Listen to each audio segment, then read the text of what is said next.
Alright, hey, what's up, y'all? This is my December reading challenge. So I'm just going to get right into it with Genesis.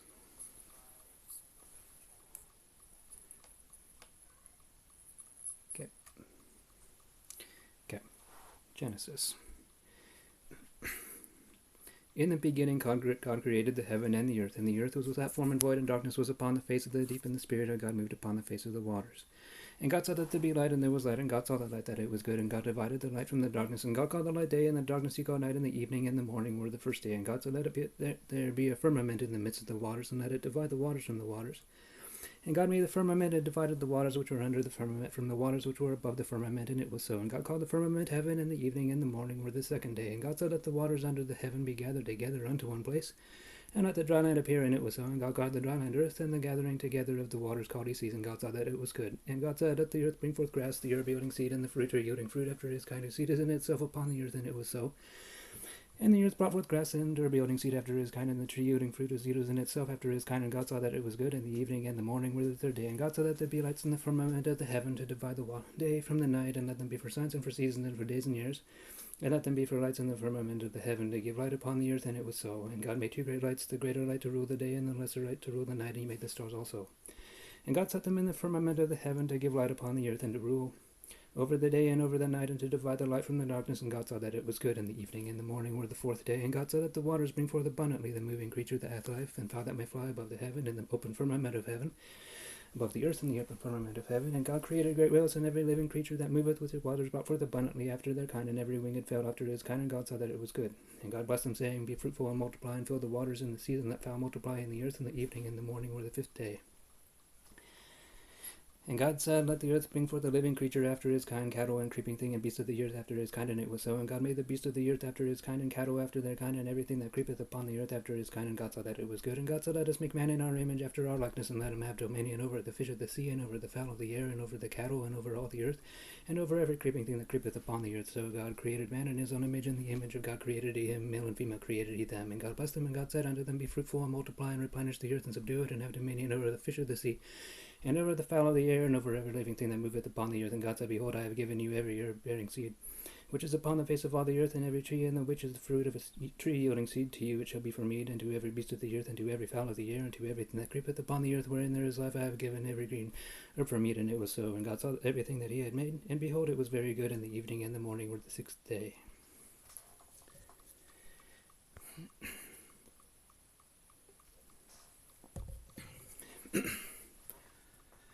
Thus the heavens and the earth were finished, and all the host of them. And the seventh day, on the seventh day, God ended his work which he had made, and he rested on the seventh day from all his work which he had made. And God blessed the seventh day, and sanctified it, because that in it he had rested from all his work which God created and made. These are the generations of the heavens and of the earth, and they were created in the day that the Lord God made the earth and the heavens, and every plant of the field before it was in the earth, and every herb of the field before it grew. For the Lord God had not caused it to rain upon the earth, and there was not a man to till the ground. But there went up a mist from the earth, and watered the whole face of the ground. And the Lord God formed a man of the dust of the ground, and breathed into his nostrils the breath of life, and man became a living soul. And the Lord God planted a God eastward in Eden, and there he put the man whom he had formed. And out of the ground made the Lord God to grow every tree that is pleasant to the sight and good for food, and the tree of life also in the midst of the garden, and the tree of knowledge of good and evil. And a river went out of Eden to water the garden, and from thence it was parted and became into four heads. The name of the first is Pison, that is it which passeth the whole land of Havilah, where there is gold, and the gold of that land is good. There is bdellium and the onyx stone. And the name of the second river is Gihon, the same as it that compasseth the whole land of Ethiopia. And the name of the third river is Hiddekel, that is it which goeth toward the east of Assyria. And the fourth river is Euphrates. And the Lord God took the man and put him into the garden of Eden to dress it and to keep it. And the Lord God commanded the man, saying, of every tree of the garden thou mayest freely eat, but of the tree of the knowledge of good and evil thou shalt not eat of it, for in the day that thou eatest thereof thou shalt surely die. And the Lord God said, it is not good that the man should be alone. I will make him an meat for him. And out of the ground the Lord God formed every beast of the field and every fowl of the air, and brought them unto Adam to see what he would call them. And whatsoever Adam called every living creature, that was the name thereof. And Adam gave names to all cattle, and to the fowl of the air, and to every beast of the field. But for Adam there was not found an help before him. And the Lord God caused a deep sleep to fall upon Adam, and he slept, and he took one of his ribs, and closed up the flesh instead thereof. And the rib which the Lord God had taken from man made he a woman, and brought her unto Adam. And Adam said, this is now bone of my bone, and flesh of my flesh. She shall be called woman, because she was taken out of man. Therefore shall a man leave his father and his mother, and shall cleave unto his wife, and they shall be one flesh. And they were both naked, the man and his wife, and were not ashamed. Now the serpent was more subtle than any beast of the field which the Lord God had made, and he said unto the woman, God said, Ye shall not eat of every tree of the garden. And the woman said unto the serpent, We may eat of the fruit of the trees of the garden, but of the fruit of the tree which is in the midst of the garden, God had said, Ye shall not eat of it, neither shall ye touch it, lest ye die. And the serpent said unto the woman, Ye shall not surely die, for God doth know that in the day ye eat thereof, then your eyes shall be open, and ye shall be as gods, knowing good and evil. And when the woman saw that the tree was good for food, and that it was pleasant to the eyes, and a tree to be desired to make one wise, she took of the fruit thereof, and did eat, and gave also unto her husband with her, and he did eat. And the eyes of them both were open, and they knew that they were naked, and they sewed fig leaves together, and made themselves aprons. And they heard the voice of the Lord walking in the garden in the cool of the day, and Adam and his wife hid themselves in the presence of the Lord God among the trees of the garden. And the Lord called unto Adam, and said unto him, Where art thou? And he said, I heard thy voice in the garden, and I was afraid, because I was naked, and I hid myself. And he said, Who told thee that thou wast naked? Hast thou eaten of the tree whereof I commanded thee that thou shouldest not eat? And the man said, The woman whom thou gavest to be with me, she gave me of the tree, and I did eat. And the Lord God said unto the woman, What is it that thou hast done? And the woman said, The serpent beguiled me, and I did eat. And the Lord God said unto the serpent, Because thou hast done this, thou art cursed above all cattle, and above every beast of the field. Upon thy belly shalt thou go, and thus shalt thou eat all the days of thy life. And I will put enmity between thee and the woman, and between thy seed and her seed, and it shall bruise thy head, and thou shalt bruise his heel. Unto the woman he said, I will greatly multiply thy sorrow, and thy conception and sorrow. Thou shalt bring forth children, and thy desire shall be to thy husband, and he shall rule over thee. And unto Adam he said, Because thou hast hearkened unto the voice of thy wife, and hast eaten of the tree of which I commanded thee, saying, Thou shalt not eat of it. Cursed is the ground for thy sake, and sorrow shalt thou eat all the days of thy life. Thorns also and thistles shall it bring forth to thee, and thou shalt eat the herb of the field. In the sweat of thy face shalt thou eat bread, till thou return unto the ground, for out of it wast thou taken, for dust thou art, and unto dust shalt thou return. And Adam called his name wife, because she was the mother of all living. Unto Adam also and to his wife did the Lord God make coats of skins, and clothed them. And the Lord God said, Behold, the man is become as one of us to know good of evil, and now lest he put forth his hand, and take also of the tree of life, and eat and live forever. Therefore the Lord God sent him forth from the garden of Eden to the ground from whence he was taken. So he drove at the man, and placed at the east of the garden of Eden cherubims, and a flaming sword that turned every way to keep the way of the tree of life.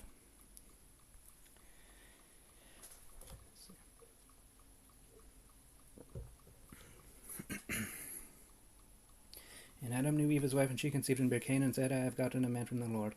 And she again bare his brother Abel, and Abel was the keeper of sheep, but Cain was the tiller of the ground. And in process of time it came to pass that Cain brought her the fruit of the ground, an offering unto the Lord. And Abel he also brought her the firstlings of his fault, and of the fat thereof. And the Lord had respect unto Abel and to his offering, but unto Cain and to his offering he had not respect. And Cain was very wroth, and his countenance fell. And the Lord said unto Cain, Why art thou wroth, and why is thy countenance fallen? If thou doest well, shalt thou not be accepted? And if thou doest not well, lie at the door, and unto thee shall be his desire, and thou shalt rule over him. And Cain talked with Abel his brother, and it came to pass when they were in the field that Cain rose up against Abel and slew him. And the Lord said unto Cain, Where is Abel thy brother? And he said, I know not, I am my brother's keeper. And he said, What hast thou done? The voice of thy brother's blood crieth unto me from the ground, and now art thou cursed from the earth, which hast opened her mouth to receive thy brother's blood at thy hand. When thou tillest the ground, it shall not henceforth yield unto her strength. The fugitive and a vagabond shall thou be in the earth. And Cain said unto the Lord, My punishment is greater than I can bear. Behold, thou hast driven me out this day from the face of the earth, and from thy face shall I be hid, and I shall be a fugitive and a vagabond in the earth. And it shall come to pass that every one that findeth me shall slay me. And the Lord said unto him, Therefore whosoever slayeth Cain, vengeance shall be taken on him sevenfold. And the Lord set a mark upon Cain, lest any finding him should kill him. And Cain went out from the presence of the Lord, and dwelt in the land of Nod on the east of Eden. And Cain knew his wife, and she conceived and bare Enoch. And he built a city, and called the name of the city after the name of his son Enoch. And unto Enoch was born Irad, and Irad begat Mahuiel, and Mahuiel begat Methusael, and Methusael begat Lamech, and Lamech took unto him 2 wives. The name of the one was Ada, and the name of the other Zillah, and Ada but Shabal, he was the father of such as dwell in tents, and of such as have cattle. And his brother's name was Jubal, he was the father of all such as handled the harp and organ. And Zillah she also bare Tubal-Cain, an instructor of every artificer in brass and iron, and the sister of Tubal-Cain was Naamah. And Lamech said unto his wives Ada and Zillah, Hear my voice, ye wives of Lamech, hearken unto my speech, where I have slain a man to my wounding, and a young man to my hurt. Of Cain shall be avenged sevenfold. Truly Lamech 70 and sevenfold. And Adam knew his wife again, and she bare a son, and called his name Seth. For God, said she, hath appointed me another seed instead of Abel, whom Cain slew. And to Seth, to him also there was born a son, and he called his name Enos. Then began men to call upon the name of the Lord.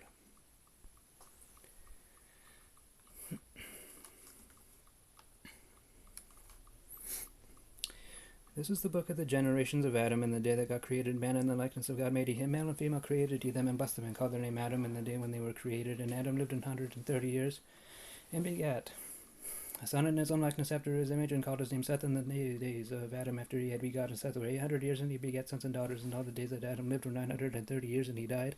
And Seth lived 105 years and begat Enos. And Seth lived after he begat Enos 807 years, and begat sons and daughters. And all the days of Seth were 912 years, and he died. And Enos lived 90 years and begat Canaan.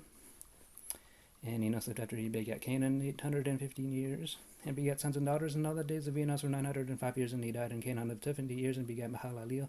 And Canaan lived after he begat Mahalaleel 840 years, and begat sons and daughters. And all the days of Canaan were 910 years, and he died. And Mahalaleel lived 65 years, and begat Jared. And Mahalaleel lived after he begat Jared 830 years, and begat sons and daughters. And all the days of Mahalaleel were 895 years, and he died. And Jared lived 162 years, and he begat Enoch. And Jared lived after he begat Enoch 800 years, and begat sons and daughters. And all the days of Jared were 962 years, and he died. And Enoch lived 65 years, and begat Methuselah. And Enoch walked with God after he begat Methuselah 300 years, and begat sons and daughters. And all the days of Enoch were 365 years, and Enoch walked with God, and he was not, for God took him. And Methuselah lived 187 years, and begat Lamech. And Methuselah lived after he begat Lamech 782 years, and begat sons and daughters. And all the days of Methuselah were 969 years, and he died. And Lamech lived 182 years, and begat a son, and he called his name Noah, saying, The same shall comfort us concerning our work and toil of our hands, because of the ground which the Lord hath cursed. And Lamech lived after he begat Noah 595 years, and begat sons and daughters. And all the days of Lamech were 777 years, and he died. And Noah was 500 years old, and Noah begat Shem, Ham, and Japheth. And it came to pass, when men began to multiply on the face of the earth, and daughters were born unto them, that the sons of God saw the daughters of men, that they were fair, and they took them wives of all that which they chose. And the Lord said, My spirit shall not always strive with man, for that he is also flesh, yet his days shall be 120 years. There were giants in the earth in those days, and also after that, when the sons of God came in unto the daughters of men, and they bare children to them, and same became mighty men, which were of old men of renown. And God saw that the wickedness of man was great in the earth, and that every imagination of the thoughts of his heart was only evil continually. And it repented the Lord that he had made man on the earth, and it grieved him at his heart. And the Lord said, I will destroy man whom I have created from the face of the earth, with man and beast and creeping thing and the fowls of the air, for it repenteth me that I have made them. But Noah found grace in the eyes of the Lord. These are the generations of Noah. Noah was a just man and perfect in his generations, and Noah walked with God. And Noah begat 3 sons, Shem, Ham, and Japheth. The earth also was corrupt before God, and the earth was filled with violence. And God looked upon the earth, and behold, it was corrupt, for all flesh had corrupted his way upon the earth. And God said unto Noah, The end of all flesh is come before me, for the earth is filled with violence through them, and behold, I will destroy them with the earth. Make thee an ark of gopher wood. Rooms shalt thou make in the ark, and shalt pitch it within and without with pitch. And this is the fashion which thou shalt make it of. The length of the ark shall be 300 cubits, the breadth of it 50 cubits, and the height of it 30 cubits. A window shalt thou make to the ark, and in a cubit shalt thou finish it above. And the door of the ark shalt thou set in the side thereof with over 2 stories shalt thou make it.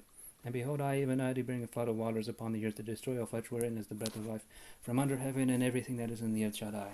But with thee will I establish my covenant, and thou shalt come into the ark, thou and thy sons and thy wife and thy sons' wives with thee, and of every living thing of all flesh, 2 of every sort shalt thou bring into the ark to keep them alive with thee. They shall be male and female, fowls after their kind, and of cattle after their kind, of every creeping thing of the earth after his kind. 2 of every sort shall come unto thee to keep them alive. And take thou unto thee of all food that is eaten, and thou shalt gather it to thee, and it shall be for thee, food for thee and for them.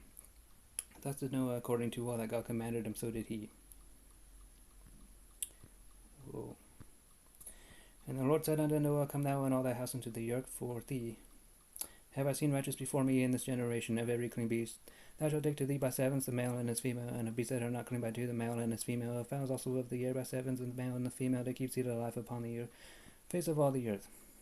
For yet 7 days, and I will cause it to rain upon the earth 40 days and 40 nights, and every living substance that I have made will I destroy from off the face of the earth. And Noah did according unto all that the Lord commanded him. And Noah was 600 years old when the flood of waters was upon the earth.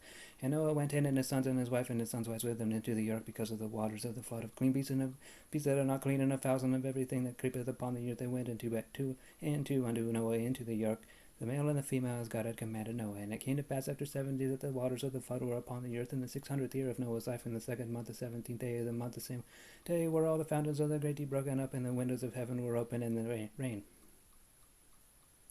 was upon the earth 40 days and 40 nights. In the selfsame day entered Noah and Shem and Ham and Japheth, and sons of Noah, and Noah's wife, and the 3 wives of the sons with them into the ark, they and every beast after his kind, and all cattle after their kind, and every creeping thing that creepeth upon the earth after his kind, and every fowl after his kind, every bird of every sort. And they went in unto Noah into the ark, 2 and 2 of all flesh, wherein is the breath of life. And that went in, male and female of all flesh as God had commanded him, and the Lord shut him in. And the flood was 40 days upon the earth, and the waters increased and bare up the ark, and was lifted up above the earth.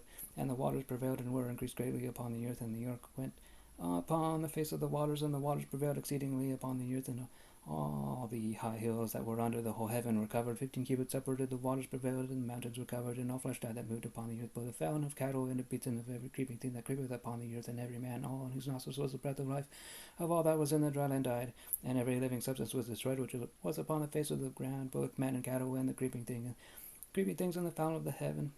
And they were destroyed from the earth, and Noah only remained alive, and they that were with him in the ark, and the waters prevailed upon the earth 150 days.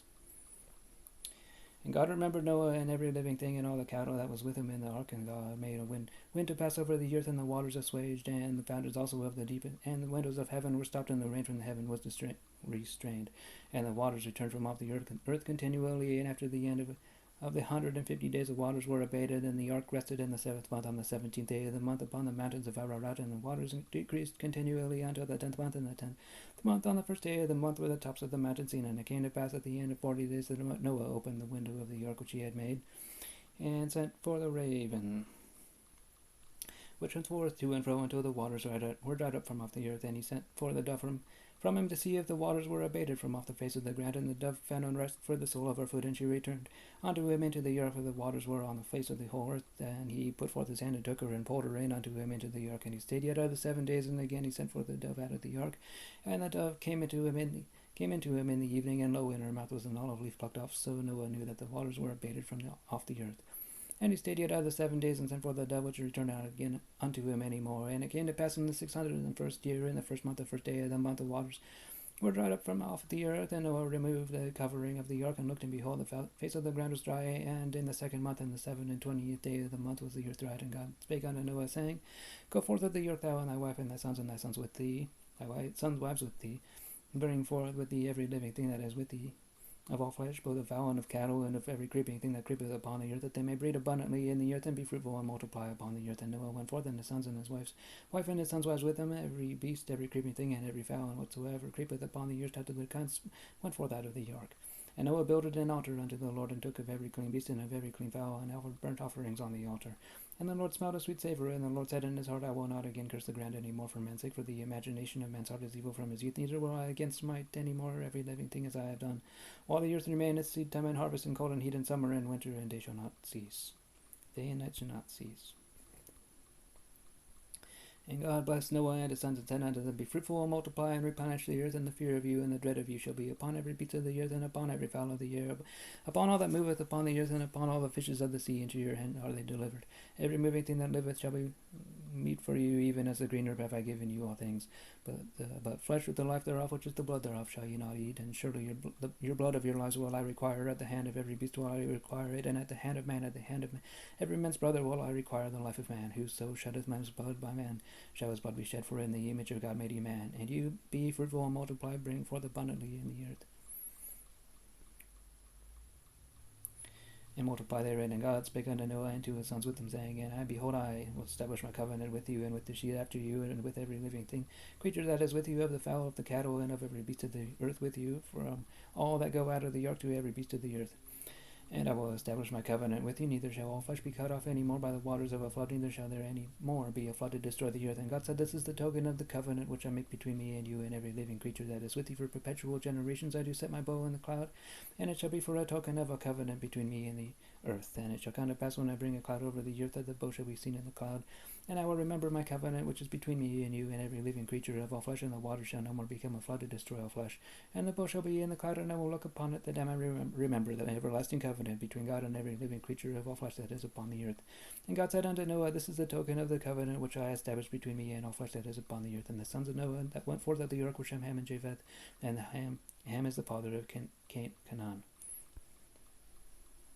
These are the 3 sons of Noah, and of them was the whole earth overspread. And Noah began to be an husbandman, and he planted a vineyard, and he drank of the wine, and was drunken, and he was covered within his tent. And Ham, the father of Canaan, saw the nakedness of his father, and told his 2 brethren without. And Shem and Japheth took a garment, and laid it upon both their shoulders, and went backward, and covered the nakedness of their father, and their faces were backward, and they saw not their father's nakedness. And Noah awoke from his wine, and knew what his younger son had done unto him. And he said, Cursed be Canaan, and servant of servants shall be he. shall he be unto his brethren. And he said, Blessed be the Lord God of Shem, and Canaan shall be his servant. And God shall enlarge Japheth, and he shall dwell in the tents of Shem, and Canaan shall be his servant. And Noah lived after the flood 350 years, and all the days of Noah were 950 years, and he died. Now these are the generations of Noah, Shem, Ham, and Japheth, and unto them were born sons after the flood, the sons of Japheth, Gomer, and Magog, and Madai, and Javan, and Tubal, and Meshech, and Tiras, and the sons of Gomer, Ashkenaz, and Rephath, and Togarmah, and the sons of Javan, and Elisha, and Tarshish, and Kittim, and Dodanim. By these were the isles of the Gentiles divided, and the lands every one after his tongue, after the families and the nations, and the sons of Ham, Cush, and Mizraim, and Phut, and Canaan, and the sons of Cush, Seba, and Havilah, and Sabta, and Ramah, and Sabtega, and the sons of Ramah, Sheba, and Dedan. And Cush begat Nimrod. He began to be a mighty one in the earth. He was a mighty hunter before the Lord, wherefore it is said, even as Nimrod the mighty hunter before the Lord. And the beginning of his kingdom was Babel, and Erech, and Akkad, and Calneh in the land of Shinar. Out of that land went forth Asher, and builded Nineveh, and the city of Rehoboth, and Calah, and Resen, between Nineveh and Calah, the same as their great city. And Mizraim begat Ludim, and Anamin, Lehabim, and Naphtuhim, and Pathrusim, and Casluhim. Out of him came Philistim, and Caphtorim. And Canaan begat Sidon, his firstborn, and Heth, and the Jebusite, and the Amorite, and the Girgasite, and the Hivite, and the Archite, and the Sinite, and the Arvadite, and the Zemarite, and the Hamathite. And afterward were the families of the Canaanites spread abroad.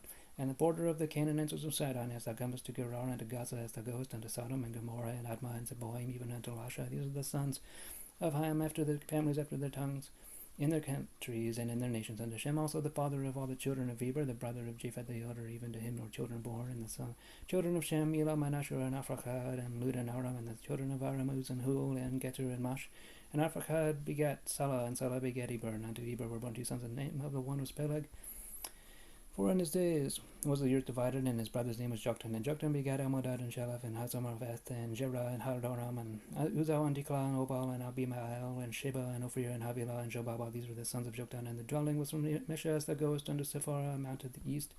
These are the sons of Shem after their families, after their tongues, and their lands, after their nations. These are the families of the sons of Noah after their generations and their nations. And by these were the nations divided, and the earth after the flood. And the whole earth was of one language and of one speech. And it came to pass as they journeyed from the east that they found a plain in the land of Shinar, and they dwelt there. And they said one to another, Go to, let us make brick, and burn them thoroughly. And they had brick for stone, and slime had they for mortar. And they said, Go to, let us build a city and a tower. Build us a city and a tower, whose top may reach unto heaven, and let us make us a name, lest we be scattered abroad upon the face of the whole earth. Then the Lord came down to see the city and the tower which the children of men builded. And the Lord said, Behold, the people was one, and they have all one language. And this they began to do now, nothing will be restrained from them, which they have imagined to do. Go to, let us go down and let confound their language, that they may not understand one another's speech. So the Lord scattered them abroad from thence upon the face of all the earth, and they left off to build the city. Therefore is the name of it called Babel, because the Lord did there confound the language of all the earth. And from thence did the Lord scatter them abroad upon the face of all the earth. These are the generations of Shem. Shem was 100 years old, and begat Arphaxad. 2 years after the flood, and Shem lived after he begat Arphaxad 500 years, and begat sons and daughters. And Arphaxad lived 530 years, and begat Salah. And Arphaxad lived after he begat Salah 403 years, and begat sons and daughters. And Salah lived 30 years, and begat Eber. And Salah lived after he begat Eber 403 years, and begat sons and daughters. And Eber lived 40 years, and begat Peleg. And Eber lived after he begat Peleg 430 years, and begat sons and daughters. And Peleg lived 30 years, and begat Ru. And Peleg lived after he begat Ru 209 years, and begat sons and daughters. And Ru lived 230 years, and begat Serug. And Ru lived after he begat Serug 207 years, and begat sons and daughters. And Serug lived 30 years, and begat Nahor. And Serug lived after he begat Nahor 200 years, and begat sons and daughters. And Nahor lived 20 years, and begat Terah. And Nahor lived after he begat Terah 119 years, and begat sons and daughters. And Terah lived 70 years, and begat Abram, Nahor, and Haran. Now these are the generations of Terah. Terah begat Abram, Nahor, and Haran. And Haran begat Lot. And Haran died before his father Terah in the land of his nativity, in Ur of the Chaldees. And Abram and Nahor took them wives. The name of Abram's wife is Sarai, and the name of Nahor's wife Milcah, the daughter of Haran, the father of Milcah, and the father of Iscah. But Sarai was barren, she had no child. And Terah took Abram his son, and Lot the son of Haran his son's son, and Sarai his daughter-in-law his son Abram's wife. And they went forth with them from Ur of the Chaldees to go into the land of Canaan. And there they came unto Haran, and dwelt there. And the days of Terah were 205 years, and Terah died in Haran.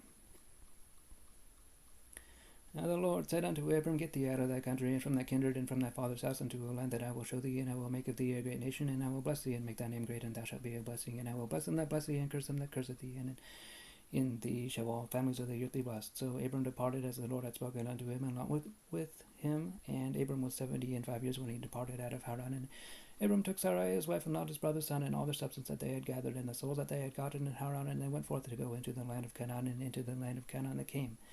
And Abram passed through the land unto the place of Shechem, unto the plain of Moreh, and the Canaanite was then in the land. And the Lord appeared unto Abram, and said, Unto thy seed will I give this land, and there builded he an altar unto the Lord who appeared unto him. And he removed from thence into a mountain on the east of Bethel, and pitched his tent, having Bethel on the east and high on the east, Bethel on the west and high on the east. And there he builded an altar unto the Lord, and called upon the name of the Lord. And Abram journeyed going on still toward the south, and there was a famine in the land.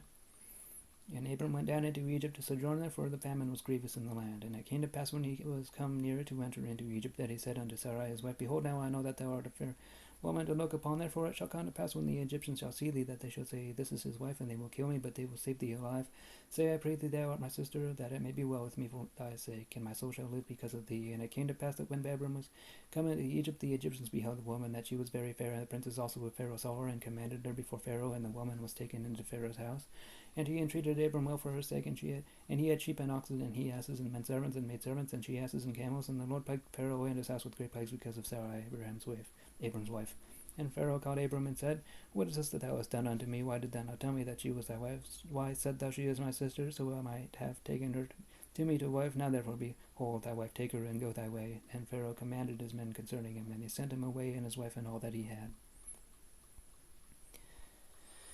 And Abram went up out of Egypt, he and his wife, and all that he had, and Lot with him into the south. And Abram was very rich in cattle, and silver, and in gold. And he went on his journeys from the south even to Bethel, unto the place where his tent had been at the beginning, between Bethel and Hai, unto the place of the altar which he had made there at the first. And there Abram called on the name of the Lord. And Lot also went with Abram, had flocks and herds and tents, and the land was not able to bear them, that they might dwell together, for their substance was great, so that they could not dwell together. And there was strife between the herdmen of Abram's cattle and the herdmen of Lot's cattle, and the Canaanite and the Perizzite dwelled then in the land. And Abram said unto Lot, That there be no strife, I pray thee, between me and thee, and between my herdmen and thy herdmen, for we be brethren. Is not the whole land before thee? Be separate thyself, I pray thee, from me. If thou wilt take the left hand, then I will go to the right, or if thou depart to the right hand, then I will go to the left. And Lot lifted up his eyes and beheld all the plain of Jordan, that it was well watered everywhere, before the Lord destroyed Sodom and Gomorrah, even as the garden of the Lord, like the land of Egypt, as thou comest unto Zoar. Then Lot chose them all the plain of Jordan, and Lot journeyed east, and they separated themselves the one from the other. Abram dwelt in the land of Canaan, and Lot dwelt in the cities of the plain, and pitched his tent toward Sodom. But the men of Sodom were wicked and sinners before the Lord exceedingly. And the Lord said unto Abram, after that Lot was separated from him, Lift up now thine eyes, and look from the place where thou art, northward and southward and eastward and westward, for all the land which thou seest, to thee will I give it into thy seed forever. And I will make thy seed as the dust of the earth, so that if a man can number the dust of the earth, then shall thy seed also be numbered. Arise, walk through the land in the length of it, and in the breadth of it, for I will give it unto thee. Then Abram removed his tent, and came and dwelt in the land of Mamre, which is in Hebron, and built there an altar unto the Lord.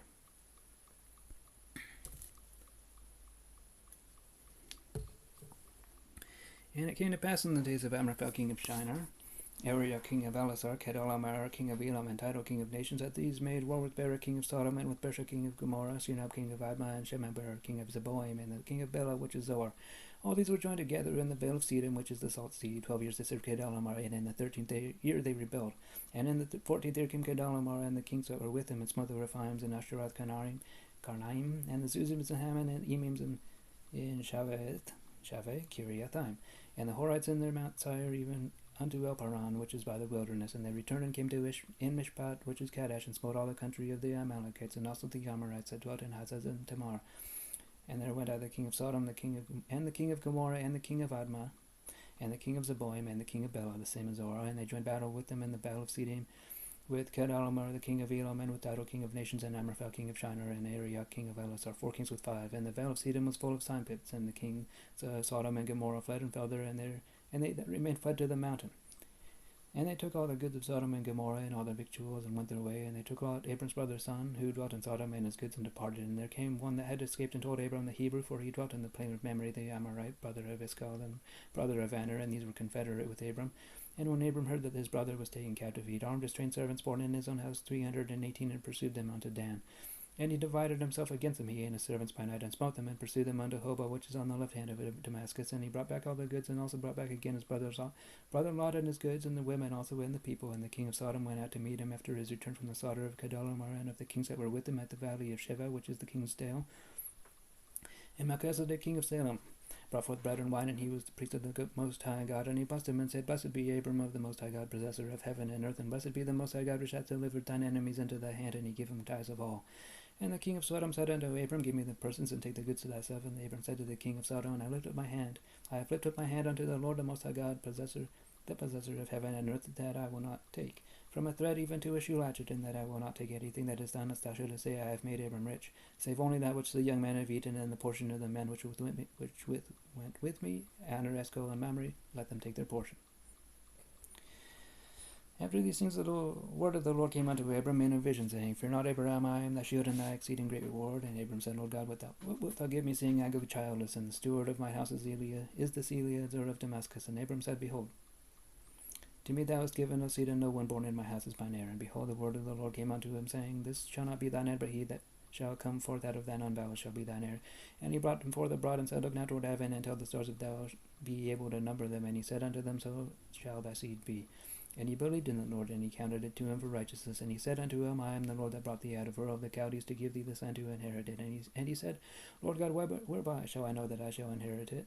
And he said unto him, Take me an heifer of 3 years old, and a she-goat of 3 years old, and a ram of 3 years old, and a turtle dove, and a young pigeon. And he took unto him all these, and divided them in the midst, and laid each piece one against another, but the birds divided he not.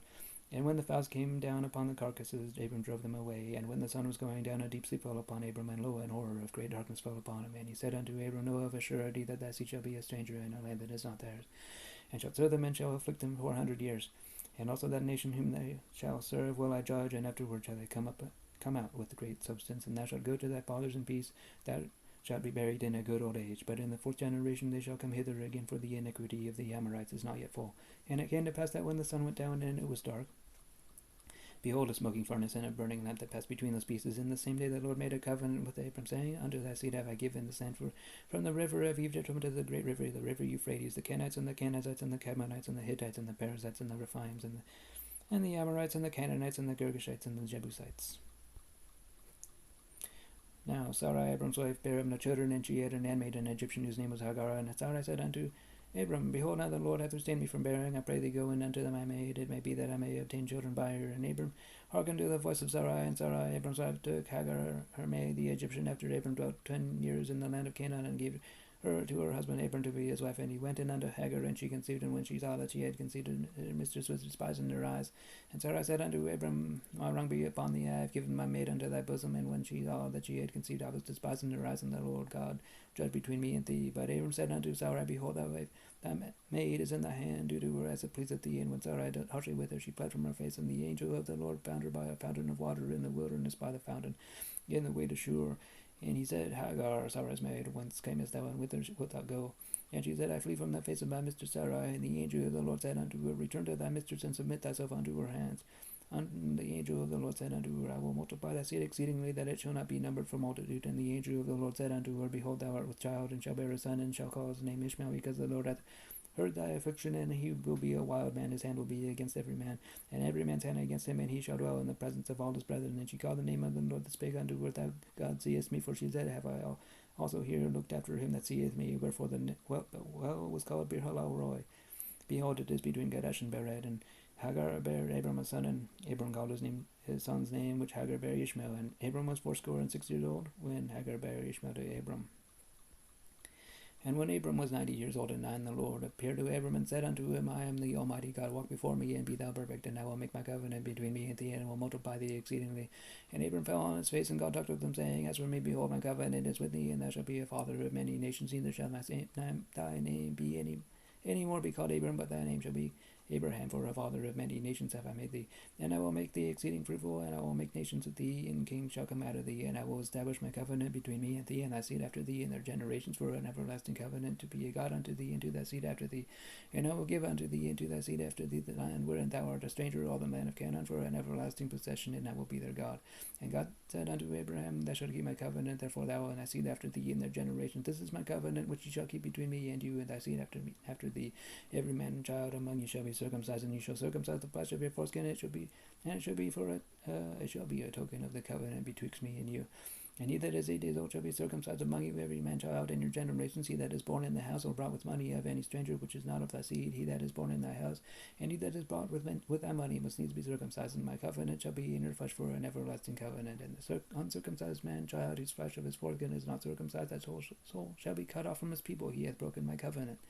And God said unto Abraham, As for Sarai thy wife, thou shalt call her name Sarai. Thou shalt not call her name Sarai, but Sarah shall her name be. And I will bless her and give thee a son also of her. Yea, I will bless her, and she shall be a mother of nations, kings of people shall be of her. Then Abraham fell upon his face and leapt, and said in his heart, shall a child be born unto him that is 100 years old, and shall Sarah that is 90 years old bear? And Abraham said unto God, O that Ishmael might live before thee. And God said, Sarah thy wife shall bear thee a son indeed, and thou shalt call his name Isaac, and I will establish my covenant with him for an everlasting covenant, and with the seed after him. And as for Ishmael, I have heard thee, behold, I have blessed him, and will make him fruitful, and will multiply him exceedingly. 12 princes shall he beget, and I will make him a great nation. But my covenant will I establish with Isaac, which Sarah shall bear unto thee at this set time in the next year. And he left off talking with him, and God went up from Abraham.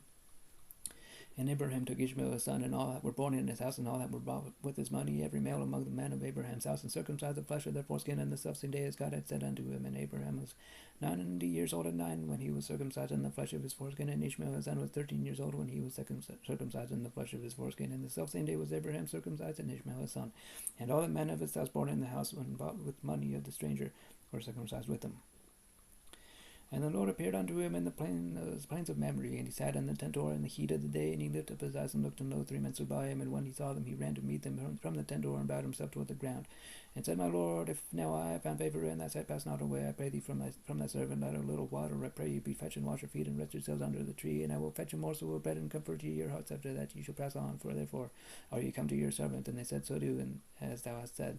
And Abraham hastened into the tent unto Sarah, and said, Make ready quickly 3 measures of fine meal kneaded, and make cakes upon the hearth. And Abraham ran into the herd, and fetched a calf tender and good, and gave it unto a young man, and he hasted to dress it.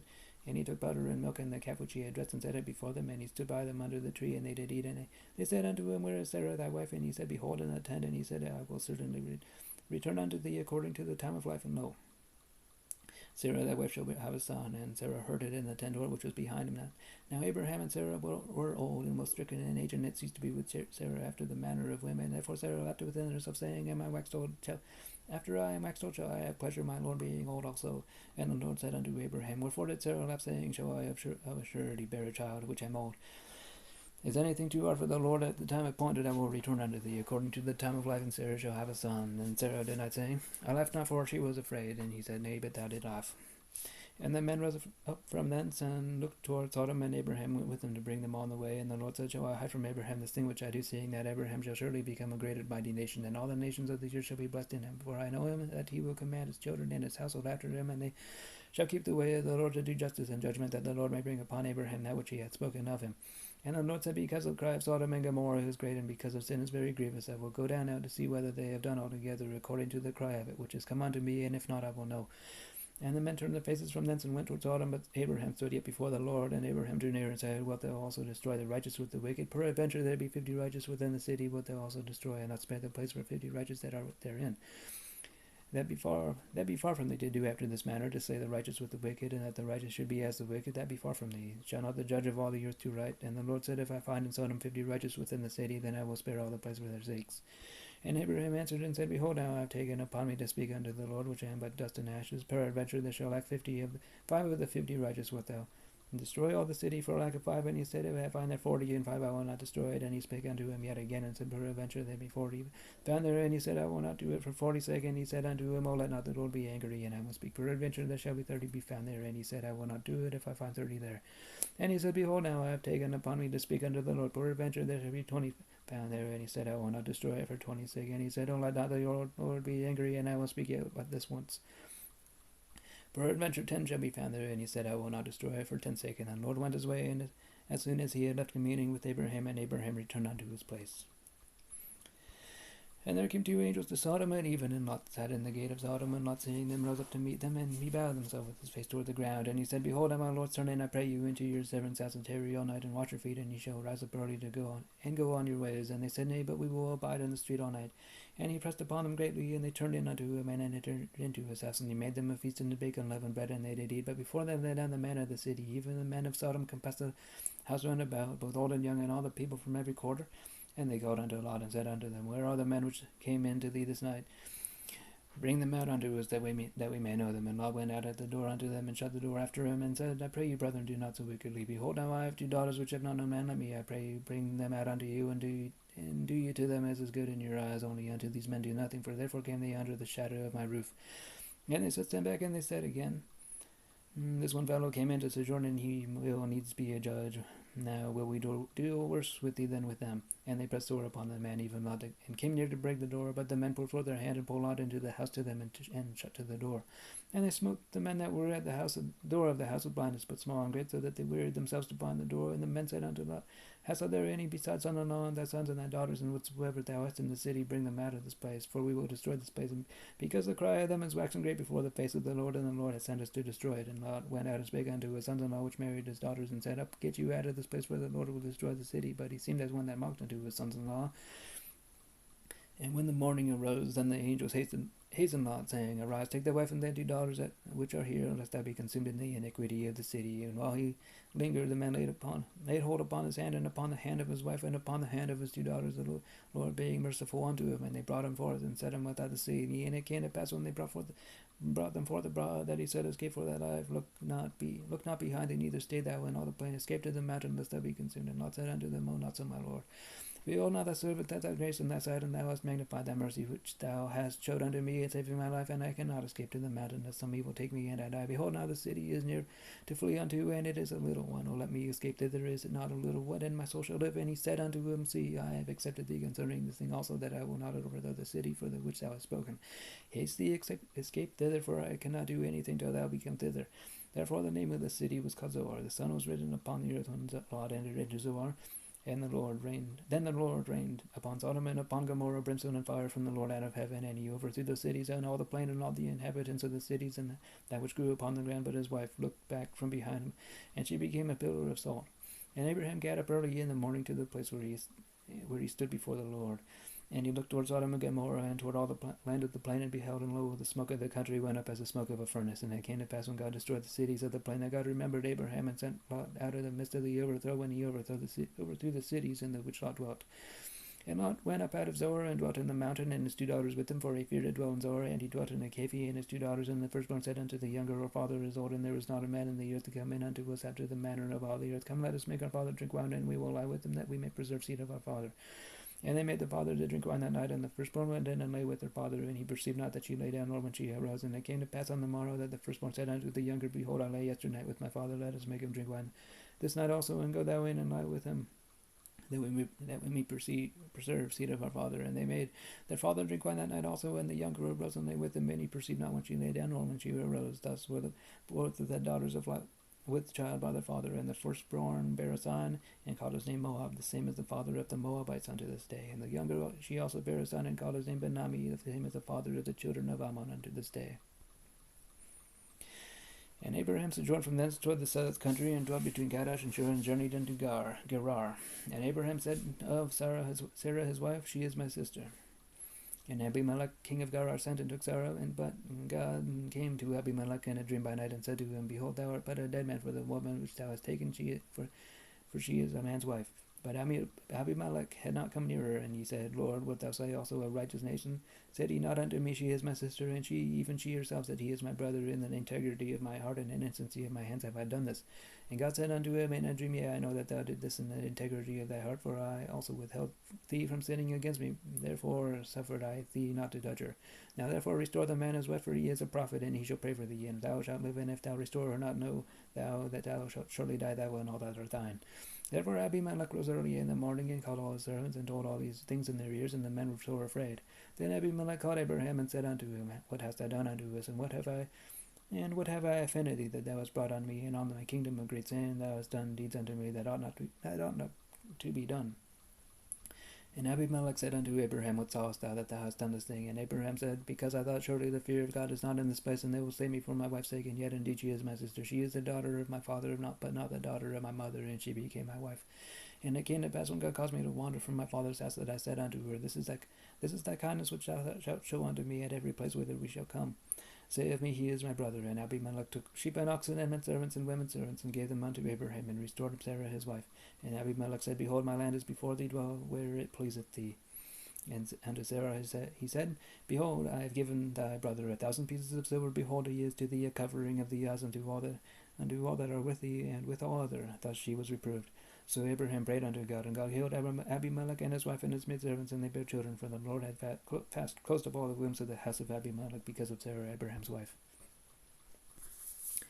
And the Lord visited Sarah as he had said, and the Lord did unto Sarah as he had spoken. For Sarah conceived and bare Abraham a son in his old age, in the set time of which God had spoken to him. And Abraham called the son name of a son that was born unto him, whom Sarah bare to him Isaac. And Abraham circumcised his son Isaac, being 8 days old, as God had commanded him. And Abraham was 100 years old when his son Isaac was born unto him. And Sarah said, God hath made me to laugh, so that all that here will laugh with me. And she said, who would have said unto Abraham that Sarah should have given child suck, I have borne him a son in his old age? And the child grew and was weaned, and Abraham made a great feast the same day that Isaac was weaned. And Sarah saw the son of Hagar the Egyptian, which she had borne unto Abraham, mocking. Wherefore she said unto Abraham, cast out this bondwoman and her son, for the son of this bondwoman shall not be my heir with my son, even with Isaac. Shall not be heir with my son, even with Isaac. And the thing was very grievous in Abraham's sight because of his son. And God said unto Abraham, let it not be grievous in thy sight because of the lad, and because of thy bondwoman, and all that Sarah had said unto thee, hearken unto her voice, for in Isaac shall thy seed be called. And also of the son of the bondwoman will I make a nation, because he is thy seed. And Abraham rose up early in the morning, and took bread and a bottle of water, and gave it unto Hagar, putting it on her shoulder and the child, and sent her away. And she departed and wandered in the wilderness of Beersheba. And the water was spent in the bottle, and she cast the child under one of the shrubs. And she went and sat down over against him a good way off, as it were a bush. For she said, let me not see the death of the child. And she sat over against him, and lifted up her voice, and wept. And God heard the voice of the lad, and the angel of God called Hagar out of heaven, and said unto her, what aileth thee, Hagar? Fear not, for God hath heard the voice of the lad where he is. Arise, lift up the lad, and hold him in thine hand, for I will make him a great nation.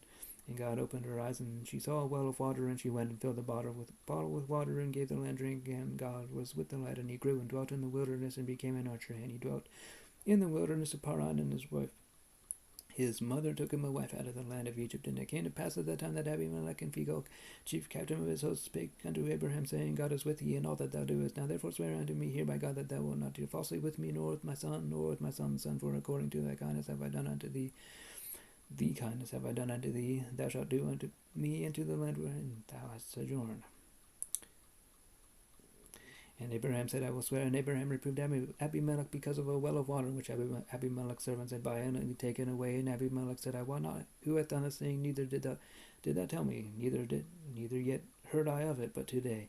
And Abraham took sheep and oxen, and gave them unto Abimelech, and both of them made a covenant. And Abraham set 7 ewe lambs of the flock by themselves. And Abimelech said unto Abraham, what mean these 7 ewe lambs which thou hast set by themselves? And he said, for these 7 ewe lambs shalt thou take of my hand, that they may be a witness unto me that I have digged this well. And wherefore he called that place Beersheba, because there they swear both of them. And thus they made a covenant at Beersheba. Then Abimelech rose up, and Phicol, chief captain of his host, and they returned into the land of the Philistines. And Abraham planted a grove in Beersheba, and called there on the name of the Lord, the everlasting God. And Abraham sojourned in the Philistines' land many days.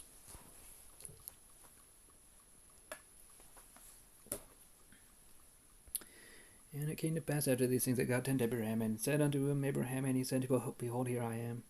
And he said, take now thy son, thine only son Isaac, whom thou lovest, and get thee into the land of Moriah, and offer him therefore a burnt offering upon one of the mountains which I will tell thee of. And Abraham rose up early in the morning, and saddled his ass, and took 2 of his young men with him, and Isaac his son, and clave the wood for the burnt offering, and rose up and went unto the place of which God had told him. And then on the 3rd day Abraham lifted up his eyes, and saw the place afar off. And Abraham said unto his young men, Abide ye here with the ass, and I and the lad will go yonder and worship, and come again to you. And Abraham took the wood of the burnt offering, and laid it upon Isaac his son, and he took the fire in his hand and a knife.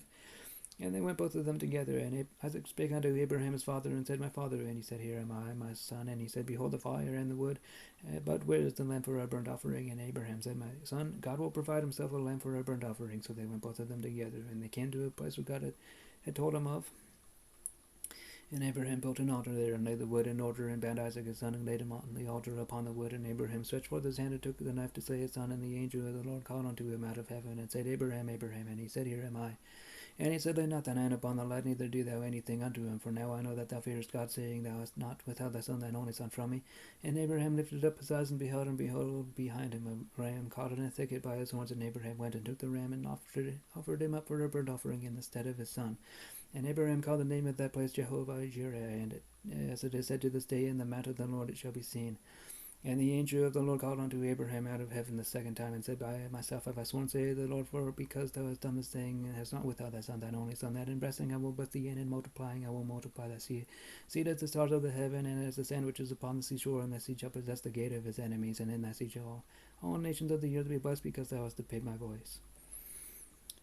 So Abraham returned unto his young men, and they rose up and went together to Beersheba, and Abraham dwelt at Beersheba. And it came to pass after these things that it was told Abraham, saying, Behold, Milcah, she hath also borne children unto thy brother Nahor, Huz's firstborn, and Buz's brother, and Kemuel the father of Aram, and Kesed, and Hazo, and Pildash, and Shiptoph, and Betuel begat Rebekah. These 8 Milcah did bear to Nahor, Abraham's brother, and his concubine, whose name was Reumah. She bare also Tebah, and Gaham, and Tahash, and Maachah. And Sarah was 107 and 20 years old. These were the years of the life of Sarah. And Sarah died at Kiriath-Jearim, the same as Hebron, in the land of Canaan. And Abraham came to mourn for Sarah, and to weep for her. And Abraham stood up from before his dead, and spake unto the sons of Heth, saying, I am a stranger and a sojourner with you. Give me a possession of a burying place with you, that I might bury my dead out of my sight. And the children of Heth answered Abraham, saying unto him, Hear us, my lord, thou art a mighty prince among us. In the choice of our sepulchres bury thy dead. None of us shall withhold from thee a sepulchre, but that thou mayest bury thy dead. And Abraham stood up and bowed himself to the people of the land, even to the children of Heth, and he communed with them, saying, If it be your mind that I should bury my dead out of my sight, hear me, and entreat for me to Ephron the son of Zohar, that he may give me the cave of Machpelah, which he hath, which is in the end of his field. For as much money as it is worth, he shall give it me for a possession, of a burying place amongst you. And Ephron dwelt among the children of Heth, and Ephron the Hittite answered Abraham in the audience of the children of Heth, even of all that went in at the gate of his city, saying, Nay, my lord, hear me, the field give I thee, and the cave that is therein I give it thee. In the presence of the sons of my people give I it thee. Bury thy dead. And Abraham bowed down himself before the people of the land, and he spoke unto Ephron in the audience of the people of the land, saying, But if thou wilt give it, I pray thee, hear me, I will give thee money for the field. Take it of me, and I will bury my dead there. And Ephraim answered Abraham, saying unto him, My lord, hearken unto me. The land is worth 400 shekels of silver. What is that betwixt me and thee? Bury therefore thy dead. And Abraham hearkened unto Ephron, and Abraham weighed to Ephron the silver which he had named in the audience of the sons of Heth, 400 shekels of silver, current money, with the merchant. And the field of Ephron, which was in Machpelah, was before Mamre, the field and the cave which was therein, and all the trees that were in the field, and that were in all the borders round about, were made sure unto Abraham for a possession in the presence of the children of Heth, before all that went in at the gate of his city. And after this Abraham buried Sarah, his wife, in the cave of the field of Machpelah, before Mamre, the same as Hebron in the land of Canaan. And the field and the cave that is therein were made sure unto Abraham for a possession of a burying place by the sons of Heth. And Abraham was old and was stricken in age, and the Lord had blessed Abraham in all things. And Abraham said unto his eldest servant of his house that ruled over all that he had, Put, I pray thee, thy hand under my thigh, and I will make thee swear by the Lord, the God of heaven and the God of the earth, that thou take not a wife unto my son of the daughters of the Canaanites among whom I dwell, but thou shalt go unto my country and to my kindred, and take a wife unto my son Isaac. And the servant said unto him, Peradventure the woman will not be willing to follow me unto this land. Must I needs bring thy son again unto the land from whence thou camest? And Abraham said unto him, Beware that thou bring not my son thither again. The Lord God of heaven, which took me from my father's house, and from the land of my kindred, and which spake unto me, and that sware unto me, saying, Unto thy seed will I give this land. He shall send his angel before thee, and thou shalt take a wife unto my son from thence. And if the woman will not be willing to follow thee, then that thou shalt be clear from this my oath. Only bring not my son thither again. And the servant put his hand under the thigh of Abraham his master, and swore to him concerning that matter. And the servant took 10 camels of the camels of his master, and departed, for all the goods of his master were in his hand. And he arose and went to Mesopotamia unto the city of Nahor. And he made his camels to kneel down without the city by a well of water at the time of the evening, even the time that women go out to draw water. And he said, O God, Lord God of my master Abraham, I pray thee, send me good speed this day, and show kindness unto my master Abraham. Behold, I stand here by the well of water, and the daughters of the man of the city come out to draw water. And let it come to pass that the damsel to whom I shall say, Let down thy pitcher, I pray thee, that I may drink. And she shall say, Drink, and I will give thy camels drink also. Let the same be she that thou hast appointed for thy servant Isaac. And therefore shall I know that thou hast showed kindness unto my master. And it came to pass before he was done speaking, that behold, Rebekah came out, who was born to Betuel, son of Milcah, the wife of Nahor, Abraham's brother, with her pitcher upon her shoulder. And the damsel was very fair to look upon, a virgin, neither had any man known her. And she went down to the well, and filled her pitcher, and came up. And the servant ran to meet her, and said, Let me, I pray thee, drink a little water of thy pitcher. And she said, Drink, my lord. And she hasted, and let down her pitcher upon her hand, and she gave him drink. And when she had done giving him drink, she said, I will draw water for thy camels also, until they have done drinking. And she hasted and emptied the pitcher into the trough and ran again unto the well to draw water and drew for all his camels. And the man wondering at her held his peace to wit whether the Lord had made his journey prosperous or not. And it came to pass as the camels had done drinking that the man took a golden earring of half a shekel weight and 2 bracelets for her hands of 10 shekels weight of gold, and said, Whose daughter art thou? Tell me, I pray thee, is there room in thy father's house for us to lodge in? And she said unto him, I am the daughter of Bethuel, the son of Milcah, which he bare unto Nahor. And she said moreover unto him, We have both straw and provender enough and room to lodge in. And the man bowed down his head and worshipped the Lord. And he said, Blessed be the Lord God of my master Abraham, who hath not left destitute my master of his mercy and his truth. I being in the way, the Lord led me to the house of my master's brethren. And the damsel ran and told them of her mother's house these things. And Rebekah had a brother, and his name was Laban. And Laban ran out unto the man unto the well. And it came to pass, when he saw the earring and bracelets upon his sister's hands, and when he had heard the words of Rebekah his sister, saying, Thus spake the man unto me, that he came unto the man, and behold, he stood by the camels at the well. And he said, Come in, thou blessed of the Lord, wherefore standest thou without? For I have prepared the house and room for the camels. And the man came into the house, and he ungirded his camels, and gave straw and provender for the camels, and water to wash his feet, and the men's feet that were with him. And there was set meat before him to eat, and he said, I will not eat until I have told mine errand. And he said, Speak on. And he said, I am Abraham's servant, and the Lord hath blessed my master greatly, and he has become great, and he hath given him flocks and herds and silver and gold and men servants and maidservants and camels and asses. And Sarah, my master's wife, bare a son to my master when she was old, and unto him hath he given all that he hath. And my master made me swear, saying, Thou shalt not take a wife to my son of the daughters of the Canaanites in whose land I dwell, but thou shalt go unto my father's house and to my kindred, and take a wife unto my son. And I said unto my master, Peradventure the woman will not follow me. And he said unto me, The Lord before whom I walk will send his angel with thee, and prosper thy way. And thou shalt take a wife for my son of my kindred and of my father's house. Then shalt thou be clear from this my oath when thou comest to my kindred, and if they give not thee one, thou shalt be clear from my oath. And I came this day unto the well, and said, O Lord God of my master Abraham, if now thou do prosper my way which I go, behold, I stand by the well of water, and it shall come to pass that when the virgin cometh forth to draw water, and I say to her, Give me, I pray thee, a little water of thy pitcher to drink, and she say to me, Both drink thou, and I will draw also for thy camels, that the same be the woman whom the Lord hath appointed out for my master's son.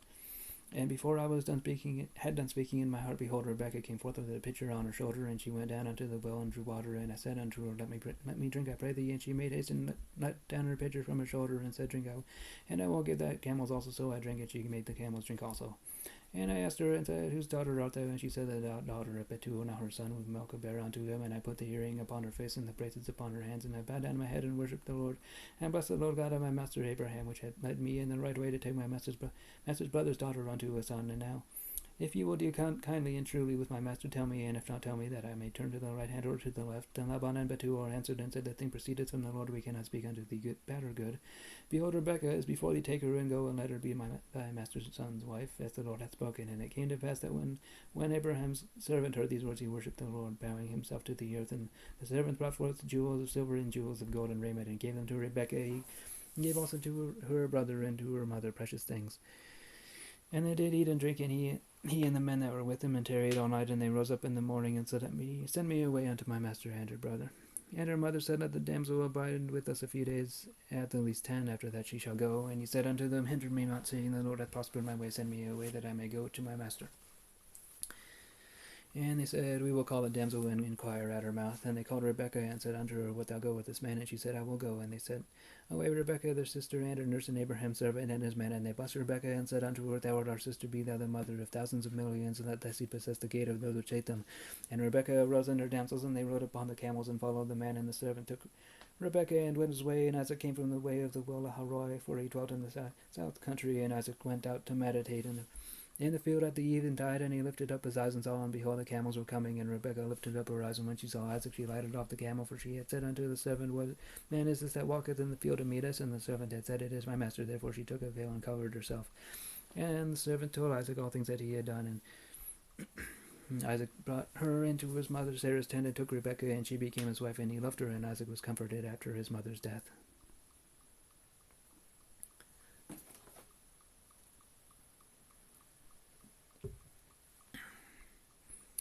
Then again Abraham took a wife, and her name was Keturah, and she bare him Zimran and Jokshan and Medan and Median, and Ishbak and Shua, and Jokshan begat Sheba and Dedan, and the sons of Dedan were Ashuram and Latishim and Leumim, and the sons of Median, Ephah and Epher and Hanok and Abidah and Eldah. These were the children of Keturah, and Abraham gave all that he had unto Isaac. But unto the sons of the concubines which Abraham had, Abraham gave gifts and sent them away from Isaac his son while he yet lived eastward into the east country. And these are the days of the years of Abraham's life, which he lived 115 years. And Abraham gave up the ghost and died in a good old age, an old man and full of years, and was gathered to his people. And his sons Isaac and Ishmael buried him in the cave of Machpelah in the field of Ephron, the son of Zohar the Hittite, which is before Mamre. And the field which Abraham purchased of the sons of Heth, there was Abraham buried, and Sarah his wife. And it came to pass after the death of Abraham that God blessed his son Isaac, and Isaac dwelt by the well Lahairoi. Now these are the generations of Ishmael, Abraham's wife, from Hagar the Egyptian, Sarah's wife, handmaid bare unto Abraham. And these are the names of the sons of Ishmael by their names according to the generations of firstborn of Ishmael, Nebaioth, and Kedar, and Abdiel, and Mibsam, and Mishma, and Duma, and Massa, Hadar, and Tema, Jetur, Naphish, and Kedema. These are the sons of Ishmael, and these are the names by their tents and by their castles, 12 princes according to their nations. And these are the years of the life of Ishmael, 137 years. And he gave up the ghost and died, and was gathered unto his people. And then dwelt from Havilah unto Shur, that is before Egypt, as thou goest toward Assyria, and he died in the presence of all his brethren. And these are the generations of Isaac, Abraham's son. Abraham begat Isaac, and Isaac was 40 years old, and he took Rebekah to wife, the daughter of Bethuel the Syrian, of Padan Aram, the sister to Laban the Syrian. And then Isaac entreated the Lord for his wife, because she was barren, and the Lord was entreated of him, and Rebekah his wife conceived, and the children struggled together within her, and she said, If it be so, why am I thus? And she went to inquire of the Lord, and the Lord said unto her, 2 nations are in thy womb, and 2 manner of people shall be separated from thy bowels, and the one people shall be stronger than the other people, and the elder shall serve the younger. And when her days to be delivered were fulfilled, behold, there were twins in her womb, and the first came out red all over like a hairy garment, and they called his name Esau. And after that came his brother out, and his hand took hold on Esau's heel, and his name was called Jacob. And Isaac was 80 years when he bear them. And the boys grew, and Esau was a cunning hunter, a man of the field, and Jacob was a plain man, dwelling in tents. And Isaac loved Esau because he did eat of his venison, but Rebekah loved Jacob. And Jacob sowed pottage, and Esau came from the field, and he was faint. And Esau said to Jacob, Feed me, I pray thee, with that same red pottage, for I am faint. Therefore was his name called Edom. And Jacob said, Tell me this day thy birthright. And Esau said, Behold, I am at the point to die, and what profit shall this birthright do to me? And Jacob said, Swear to me this day. And he sware unto him, and he sold his birthright unto Jacob. Then Jacob gave Esau bread and pottage of lentils, and he did eat and drink, and rose up and went his way. Thus Esau despised his birthright. And there was a famine in the land, because the first famine, beside the first famine that was in the days of Abraham. And Isaac went up unto Abimelech king of the Philistines, unto Gerar. And the Lord appeared unto him, and said, Go not down into Egypt, dwell in the land which I shall tell thee of, sojourn in this land, and I will be with thee, and will bless thee. And for unto thee and unto thy seed I will give all these countries, and I will perform the oath which I swear unto Abraham thy father, and I will make thy seed to multiply as the stars of heaven, and will give unto thy seed all these countries, and in thy seed shall all the nations of the earth be blessed, because that Abraham obeyed my voice, and kept my charge, my commandments, my statutes, and my laws. And Abraham dwelt in Gerar. And the men of the place asked him of his wife, and he said, She is my sister, for he feared to say, She is my wife, lest, said he, the men of the place should kill me for Rebekah, because she was fair to look upon. And it came to pass, when he had been there a long time, that Abimelech king of the Philistines looked out at a window, and saw, and behold, Isaac was sporting with Rebekah his wife. And Abimelech called Isaac, and said, Behold, of a surety she is thy wife. And how said thou, She is my sister? And Isaac said unto him, Because I said, Lest I die for her.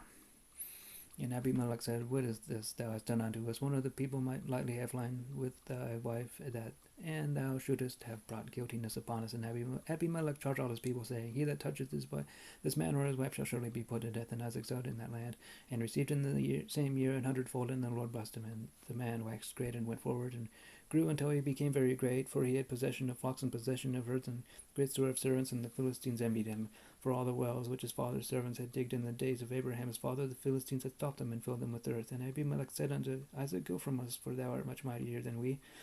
And Isaac departed thence, and pitched his tent in the valley of Gerar, and dwelt there. And Isaac digged again the wells of water which they had digged in the days of Abraham his father, for the Philistines had stopped them after the death of Abraham. And he called the names after the names by which his father had called them. And Isaac's servants digged in the valley, and found there a well of springing water. And the herdmen of Gerar did strive with Isaac, started saying, The water is ours. And he called the name of the water Esek, because they strove with him.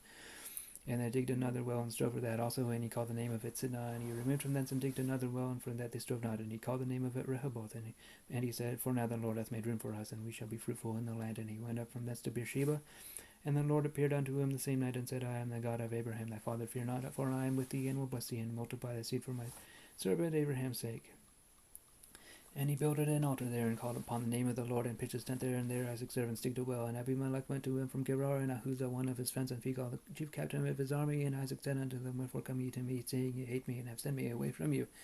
And they said, We saw certainly that the Lord was with thee, and we said, Let there be now an oath betwixt us, even betwixt us and thee, and let us make a covenant with thee, for thou wilt do that thou wilt do us no hurt, as we have not touched thee, and as we have done unto thee nothing but good, and have sent thee away in peace, for thou art now the blessed of the Lord. And he made them a feast, and they did eat and drink, and they rose up betimes in the morning, and sware one to another. And Isaac sent them away, and they departed from him in peace. And it came to pass the same day that Isaac's servants came and told him concerning the well which they had digged, and said unto him, We have found water. And he called it Sheba. Therefore the name of the city is Beersheba unto this day. And Esau was 40 years old, and he took to wife Judith the daughter of Beeri the Hittite, and Bashemath the daughter of Elon the Hittite, which were a grief of mind unto Isaac and to Rebekah. And it came to pass that when Isaac was old and his eyes were dim, so that he could not see, he called Esau his eldest son, and said unto him, My son. And he said unto him, Behold, here am I. And he said, Behold, now I am old, I know not the day of my death.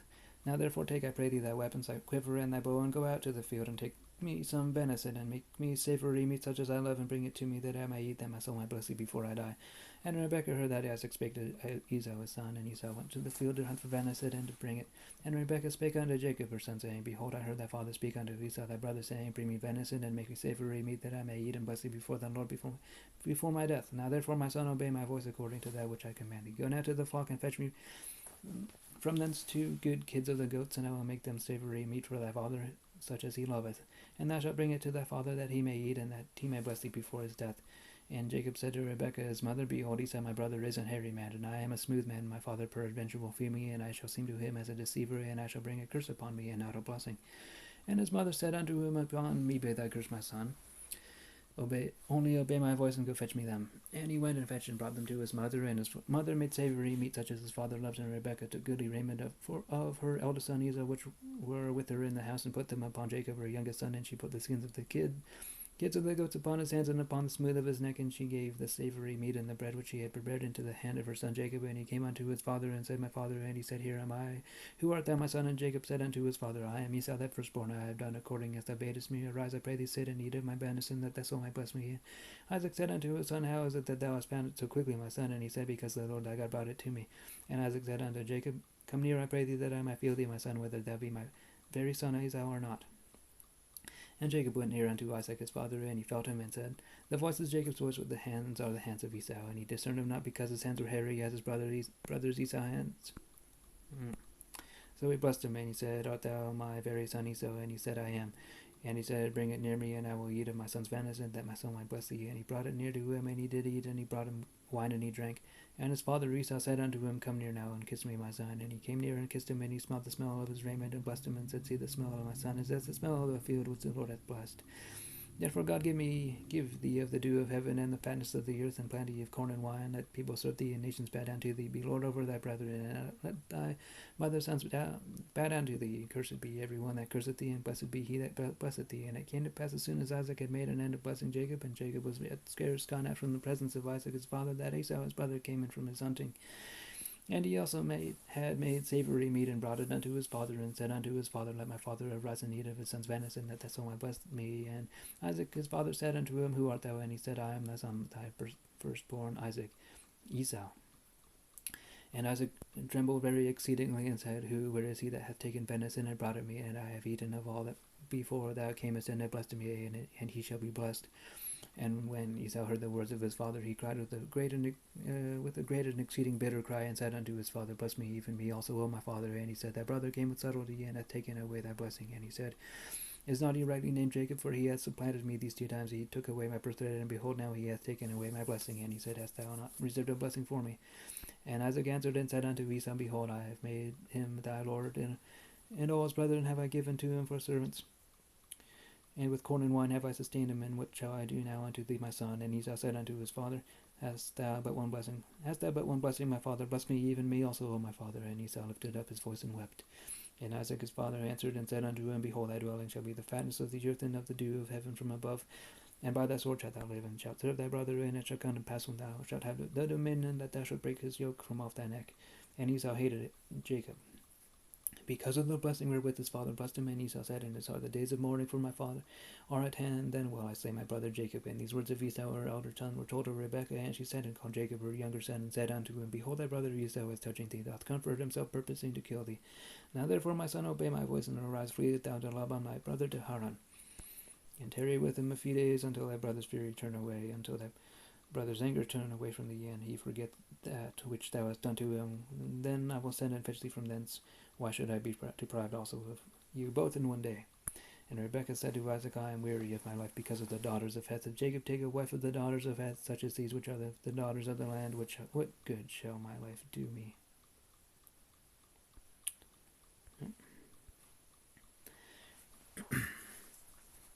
And Isaac called Jacob and blessed him and charged him and said unto him, thou shalt not take a wife of the daughters of Canaan. Arise, go to Padan Aram to the house of Bethuel thy mother's father, and take thee a wife from thence of the daughters of Laban thy mother's brother.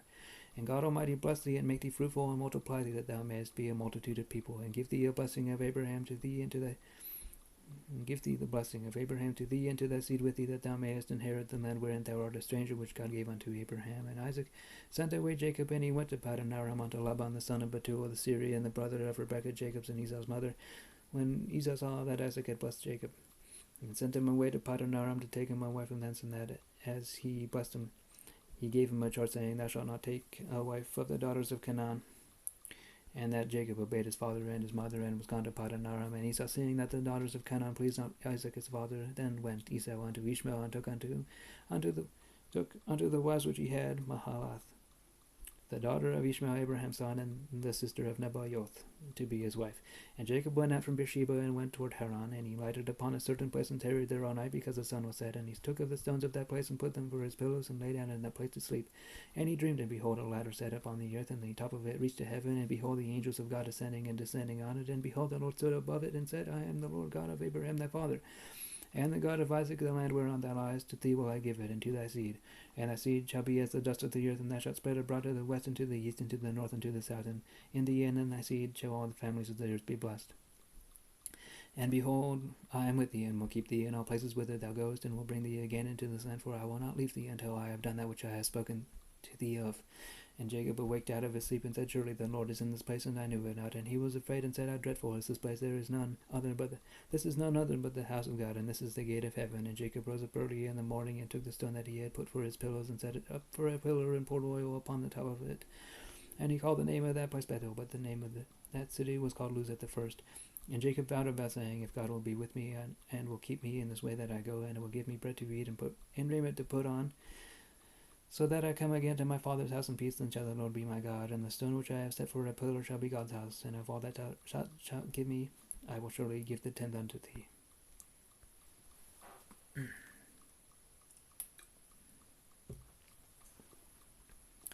Then Jacob went on a journey, and came into the land of the people of the east. And he looked, and behold, a well in the field, and lo, there were 3 flocks of sheep lying by it, for out of that well they watered the flocks, and a great stone was upon the well's mouth. And thither were all the flocks gathered, and they rolled the stone from the well's mouth, and watered the sheep, and put the stone again upon the well's mouth in his place. And Jacob said unto them, my brethren, whence be ye? And they said, of Haran are we. And he said unto them, know ye Laban the son of Nahor? And they said, we know him. And he said unto him, is he well? And they said, he is well. And behold, Rachel his daughter cometh with the sheep.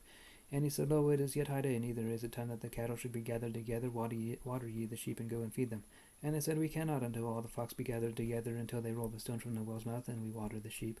And while he yet spake with them, Rachel came with her father's sheep, for she kept them. And it came to pass, when Jacob saw Rachel, the daughter of Laban his mother's brother, and the sheep of Laban his mother's brother, that Jacob went near, and rolled the stone from the well's mouth, and watered the flock of Laban his mother's brother.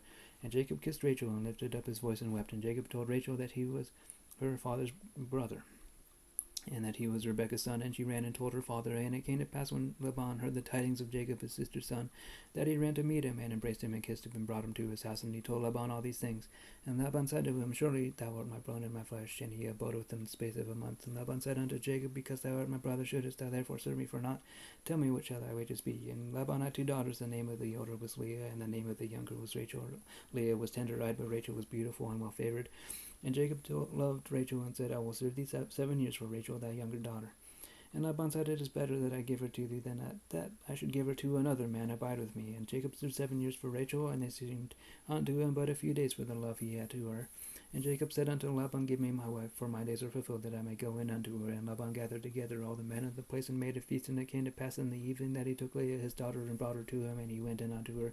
And Laban gave unto his daughter Leah Zippah his handmaid for Zippah his maid for an handmaid. And it came to pass that in the morning, behold, it was Leah. And he said to Laban, What is this thou hast done unto me? Did not I serve thee for Rachel? Wherefore then hast thou beguiled me? And Laban said, It must not be so done in our country to give the younger before the firstborn. Fulfill her week, and we will give thee this also for the service which thou shalt serve with me yet 7 other years. And Jacob did so and fulfilled her week, and he gave him Rachel his daughter to wife also. And Laban gave to Rachel his daughter Bilhah his handmaid to be her maid. And he went in also unto Rachel, and he loved Rachel more than Leah, and served with him yet 7 other years. And when the Lord saw that Leah was hated, he opened her womb, but Rachel was barren. And Leah conceived and bare a son, and she called his name Reuben, for she said, Surely the Lord hath looked upon my affliction, now therefore my husband will love me. And she conceived again and bare a son, and said, Because the Lord hath heard that I was hated, he hath therefore given me this son also. And she called his name Simeon. And she conceived again and bare a son, and said, Now this time will my husband be joined unto me, because I have borne him 3 sons. Therefore his name what's his name called Levi. And she conceived again and bare a son, and she said, Now will I praise the Lord. Therefore she called his name Judah, and left bearing.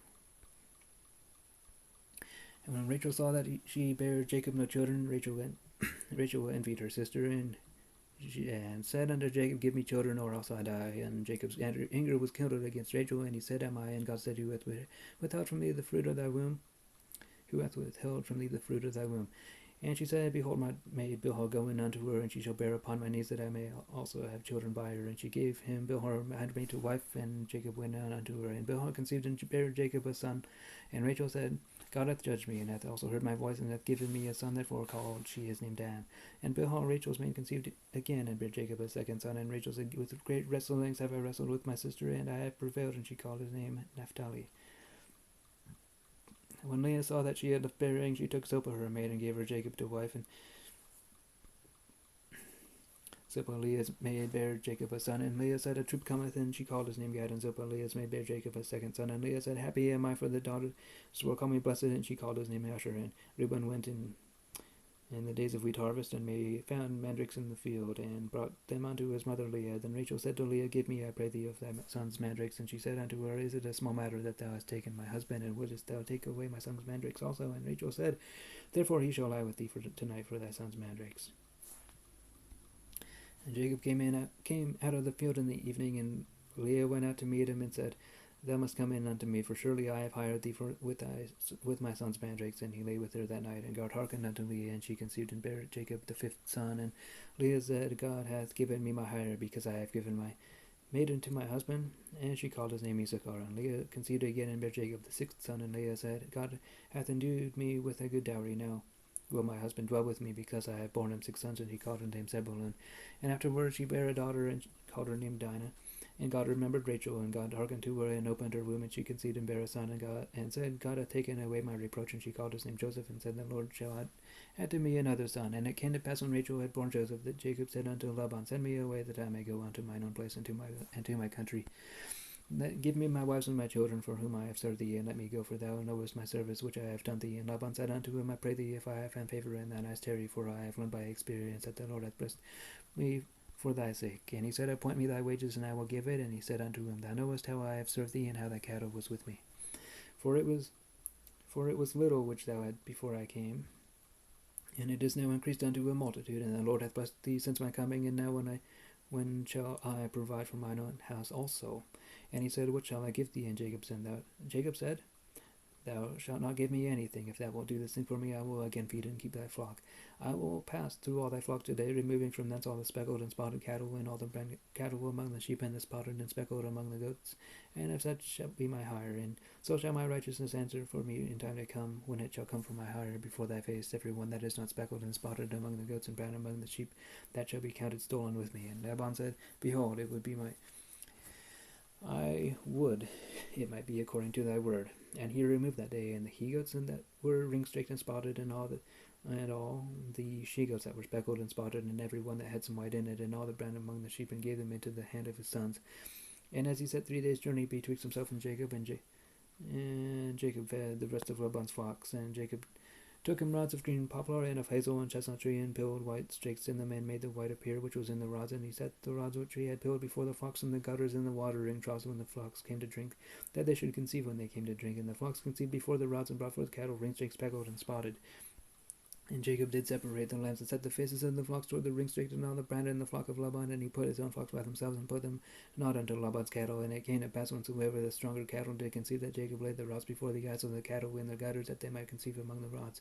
But when the cattle were feeble, he put them not in. So the feeble were Laban's, and the stronger Jacob's. And the man increased exceedingly, and had much cattle, and maidservants, and menservants, and camels, and asses. And he heard the words of Laban's son, saying, Jacob hath taken away all that was our father's, and of that which was our father's hath he gotten all this glory. And Jacob beheld the countenance of Laban, and behold, it was not toward him as before. And the Lord said unto Jacob, Return unto the land of thy fathers, and to thy kindred, and I will be with thee. And Jacob sent and called Rachel and Leah to the field unto his flock, and said unto them, I see your father's countenance, that it is not toward me as before, but the God of my father hath been with me. And you know that with all my power I have served your father, and your father hath deceived me, and changed my wages 10 times, but God suffered him not to hurt me. And he said thus, if he said thus, the speckled shall be thy wages, then all the cattle bear speckled. And if he said thus, the ring-straked shall be thy hire, then bear all the cattle ring-straked. Thus God hath taken away the cattle of your father, and given them to me. And it came to pass at the time that the cattle conceived, that I lifted up mine eyes, and I saw in a dream, and behold, the rams which leaped upon the cattle were ring-straked, speckled, and grizzled. And the angel of God spake unto me in a dream, saying, Jacob. And I said, Here am I. And he said, Lift up now thine eyes, and see, and all the rams which sleep upon the cattle are ring-straked, speckled, and grizzled. For I have seen all that Laban doeth unto thee. I am the God of Bethel, where thou anointest the pillar, and where thou vowest a vow unto me. And now arise, get thee out of this land, and return unto the land of thy kindred. And Rachel and Leah answered and said unto him, Is there yet any portion or inheritance for us in our father's house? Are we not counted of him strangers? For he hath sold us, and hath quite devoured also our money. For all the riches which God hath taken from our father, that is ours and our children's. Now then, whatsoever God hath said unto thee, do. Then Jacob rose up and set his sons and his wives upon camels, and he carried away all his cattle and all his goods which he had gotten, the cattle of his getting which he had gotten in Padan Aram, for to go to Isaac his father in the land of Canaan. And Laban went to shear sheep, and Rachel had stolen the images that were her father's, and Jacob stole away unawares to Laban the Syrian, and in that he told him not that he fled. So he fled with all that he had, and he rose up and passed over the river, and set his face toward the Mount Gilead. And it was told Laban on the 3rd day that Jacob was fled, and he took his brethren with him, and pursued after him 7 days' journey, and they overtook him in the Mount Gilead. And Jacob came to Laban the Syrian in a dream by night, and said unto him, Take heed that thou speak not to Jacob either good or bad. Then Laban overtook Jacob. Now Jacob had pitched his tent in the mount, and Laban with his brethren pitched in the Mount Gilead. And Laban said to Jacob, What hast thou done, that thou hast stolen away unawares to me, and carried away my daughters as captives taken with the sword? Wherefore did thou flee away secretly, and steal away from me, and did not tell me, that I might have sent thee away with mirth, and with songs, with tabret, and with harp? And hast not suffered me to kiss my sons and my daughters. Thou hast now done foolishly in so doing. It is in the power of my hand to do you hurt, but the God of your father spake unto me yesternight, saying, Take thou heed that thou speak not to Jacob either good or bad. And now, though thou wouldest needs be gone, because thou sore longest after thy father's house, yet wherefore hast thou stolen my gods? And Jacob answered and said to Laban, Because I was afraid, for I said, Peradventure thou wouldest take by force thy daughters from me. With whomsoever thou findest thy gods, let him not live. That before our brethren discern thou what is thine with me, and take it to thee. For Jacob knew not that Rachel had stolen them. And Laban went into Jacob's tent, and into Leah's tent, and into the 2 maidservants' tent, but he found them not. Then went he out of Leah's tent, and entered into Rachel's tent. Now Rachel had taken the images, and put them in the camel's furniture, and sat upon them. And Laban searched all the tent, but found them not. And she said to her father, Let it not displease my lord, that I cannot rise up before thee, for the custom of women is upon thee. And he searched, but found not the images. And Jacob was wroth, and showed it to Laban. And Jacob answered and said to Laban, What is my trespass, and what is my sin, that thou hast so hotly pursued after me? Whereas thou hast searched all my stuff, what hast thou found of all the household stuff? Set it here before my brethren and thy brethren, that they may judge betwixt us both.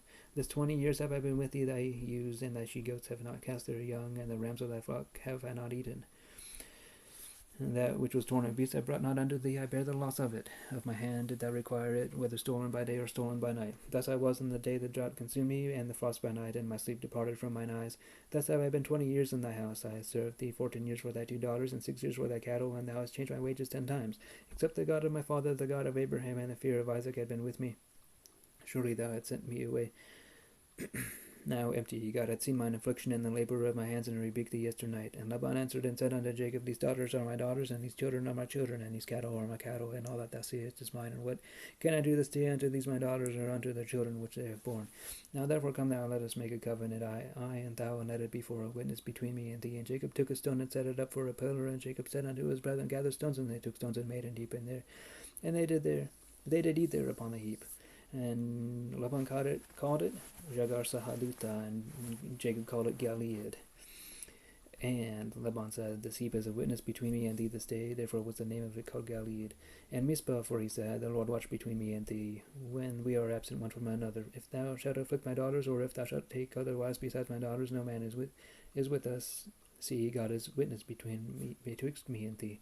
And Laban said to Jacob, Behold this heap, and behold this pillar, which I have cast betwixt me and thee. This heap shall be a witness, and this pillar be a witness, that I will not pass over this heap to thee, and that thou shalt not pass over this heap and this pillar unto me for harm. And God, the God of Abraham, and the God of Nahor, the God of their father, judge betwixt us. And Jacob swore by the fear of his father Isaac. And then Jacob offered sacrifice upon the mount, and called his brethren to eat bread, and they did eat bread, and tarried all night in the mount. And early in the morning Laban rose up, and kissed his sons and his daughters, and blessed them. And Laban departed, and returned unto his place.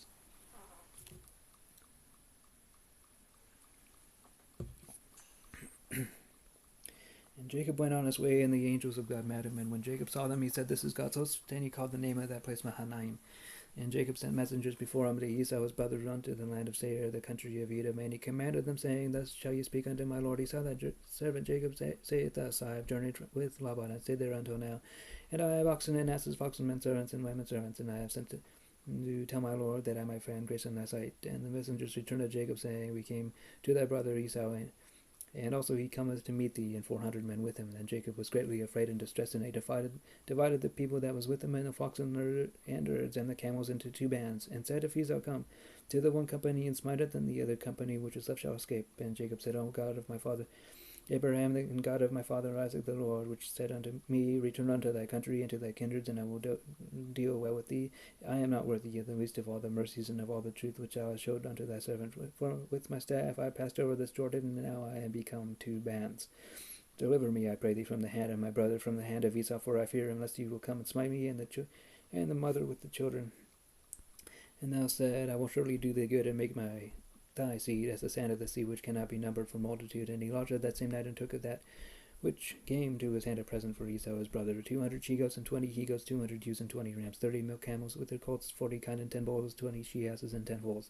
And he delivered them into the hand of his servants, every drove by themselves, and said unto his servants, Pass over before me, and put a space betwixt drove and drove.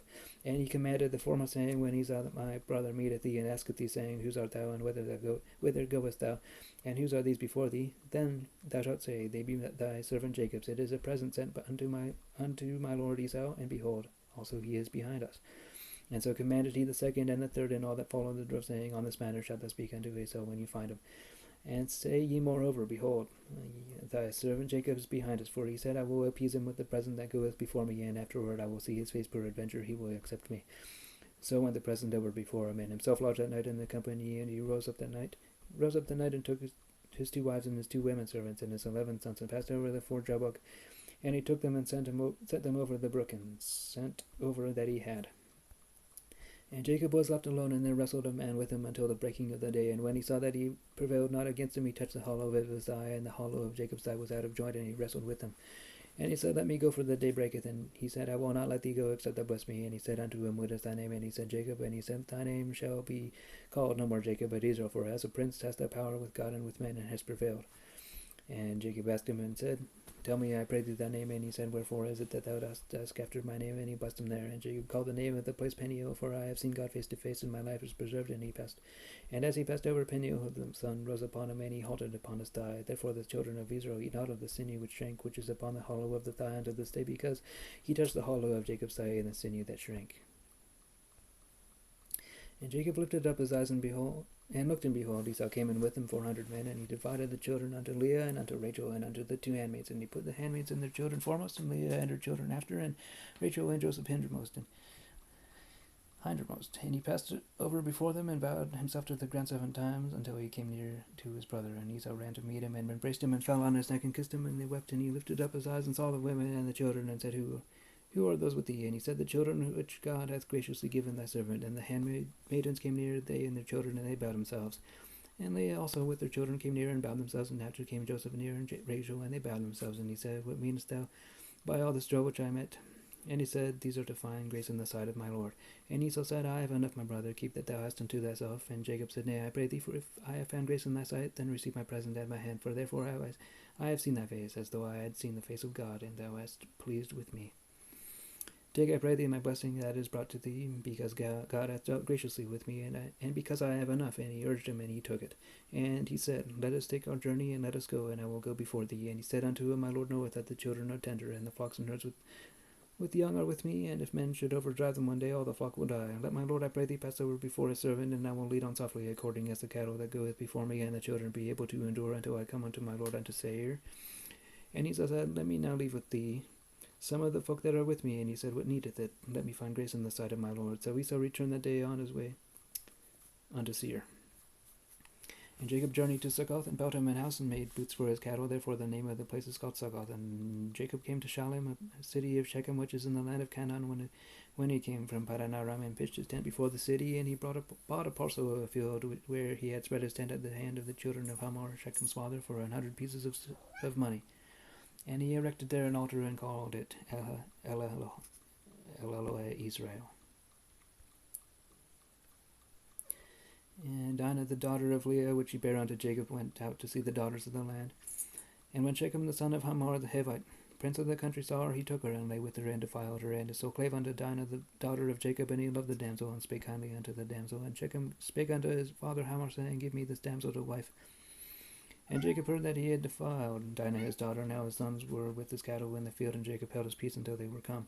And Hamor the father of Shechem went out unto Jacob to commune with him. And the sons of Jacob came out of the field when they heard it. And the men were grieved, and they were very wroth, because he had wrought folly in Israel, in lying with Jacob's daughter, which thing ought not to be done. And Hamor communed with them, saying, The soul of my son Shechem longeth for your daughter. I pray you give her him to wife.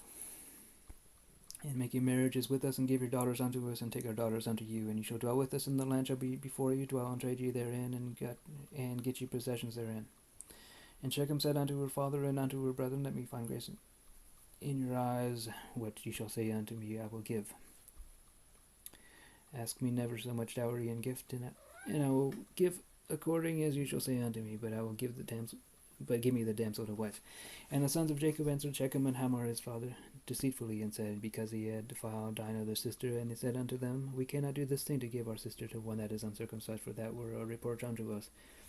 But in this will we consent unto you, if ye will be as we be, that every male of you be circumcised, then will we give our daughters unto you, and we will take your daughters to us, and we will dwell with you, and we will become one people. But if you will not hearken unto us to be circumcised, then will we take our daughter, and we will be gone. And the words pleased Hamor and Shechem Hamor's son. And the young man deferred not to do the thing, because he had delight in Jacob's daughter, and he was more honorable than all the house of his father. And Hamor and Shechem his son came unto the gate of their city, and communed with the men of their city, saying, These men are peaceable with us, therefore let them dwell in the land and trade therein. For the land, behold, it is large enough for them. Let us take their daughters to us for wives, and let us give them our daughters. Only herein will the men consent unto us, for to dwell with us, to be one people, if every male among us be circumcised, as they are circumcised. Shall not their cattle and their substance and every beast of theirs be ours? Only let us consent unto them, and they will dwell with us. And unto Hamor and unto Shechem his son hearkened all that went out of the gate of his city. And every man was circumcised, and all that went out of the gate of his city. And it came to pass on the third day, when they were sore, that two of the sons of Jacob, Simeon and Levi, Dinah's brethren, took each man a sword, and came upon the city boldly, and slew all the males. And they slew Hamor and Shechem his son with the edge of the sword, and took Dinah out of Shechem's house, and went out. The sons of Jacob came upon slain, and spoiled the city, because they had defiled their sister. And they took their sheep and their oxen and their asses, and that which was in the city, and that which was in the field, and all their wealth. And all their little ones and their wives took they captive, and spoiled even all that was in the house. And Jacob said to Simeon and Levi, Ye have troubled me to make me to stink among the inhabitants of the land, among the Canaanites and the Perizzites, and I being few in number shall they gather themselves together against me and slay me, and I shall be destroyed, I and my house. And they said, Shall he deal with our sister as with an harlot? And God said unto Jacob, Arise, go up to Bethel, and dwell there, and make there an altar unto God that appeared unto thee when thou fleddest from the face of Esau thy brother. Then Jacob said unto his household, And to all that were with him, put away the strange gods that are among you, and be clean and change your garments, and let us arise and go up to Bethel, and I will make there an altar unto God who answered me in the day of my distress, and was with me in the way which I went. And they gave unto Jacob all the strange gods which were in their hand, and all their earrings which were in their ears, and Jacob hid them under the yoke which was by Shechem. And they journeyed, and the terror of God was upon the cities that were round about them, and they did not pursue after the sons of Jacob. And Jacob came to Luz, which is in the land of Canaan, that is Bethel, he and all his people that were with him, and he built there an altar, and called the place the El Bethel, because there God appeared unto him when he fled from the face of his brother. But Deborah, Rebekah's nurse, died, and she was buried beneath Bethel under an oak, and the name of it was called Alambakuth. And God appeared unto Jacob again, and he came out of Padan Aram and blessed him. And God said unto him, Thy name is Jacob, thy name shall not be called any more Jacob. Israel shall be thy name, and he called his name Israel. And God said unto him, I am God Almighty, be fruitful and multiply, a nation and a company, a nation shall be of thee, and kings shall come out of thy loins. And the land which I gave Abraham and Isaac to thee will I give it, and to thy seed after thee will I give the land. And God went up from him to the place where he talked with them. And Jacob set up a pillar in the place where he talked with him, even a pillar of stone, and he poured a drink offering thereon, and he poured oil thereon. And Jacob called the name of the place where God spake with him Bethel. And they journeyed from Bethel, and there was but a little way to come to Ephrath. And Rachel travailed, and she had hard labor. And it came to pass when she was in hard labor that the midwife said unto her, Fear not, thou shalt have the son also.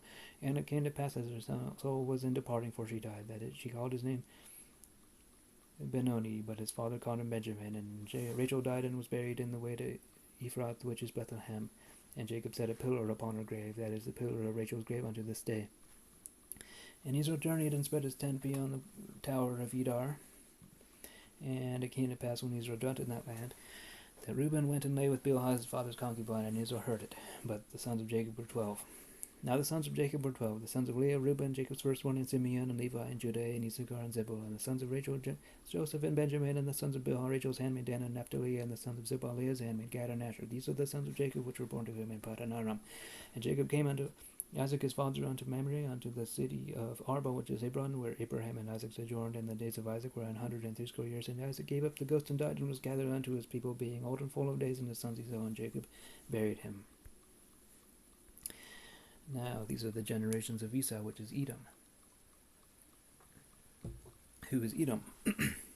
Esau took his wives of the daughters of Canaan, Ada the daughter of Elon the Hittite, and Aholibama the daughter of Anna the daughter of Zibeon the Hivite, and Bashemath Ishmael's daughter, sister of Nebaioth, and Ada bare to Esau Eliphaz, and Bashemath bare Ruel, and Aholibama bare Jeush, and Jolam and Korah. These are the sons of Esau which were born unto him in the land of Canaan. And Esau took his wives and his sons and his daughters and all his persons of his house, all the persons of his house and his cattle and all his beasts and all his substance which he had got in the land of Canaan, and went into the country from the face of his brother Jacob. For the riches were more than that they might dwell together, and the land wherein they were strangers could not bear them because of their cattle. Thus dwelt Esau in Mount Seir. Esau is Edom. And these are the generations of Esau, the father of the Edomites in Mount Seir. These are the names of Esau's sons: Eliphaz, the son of Ada, the wife of Esau, Reuel, the son of Bashemath, the wife of Esau, and the sons of Eliphaz were Teman, Omar, Zepho, Gatam, and Kenaz. And Timnah was concubine to Eliphaz, Esau's son, and she bare to Eliphaz Amalek. These were the sons of Ada, Esau's wife. Now these are the sons of Reu, Nahath, and Zerah, Shamath, and Mizah. These were the sons of Bashemath, Esau's wife. And these were the sons of Aholibama, the daughter of Anna, the daughter of Zibeon,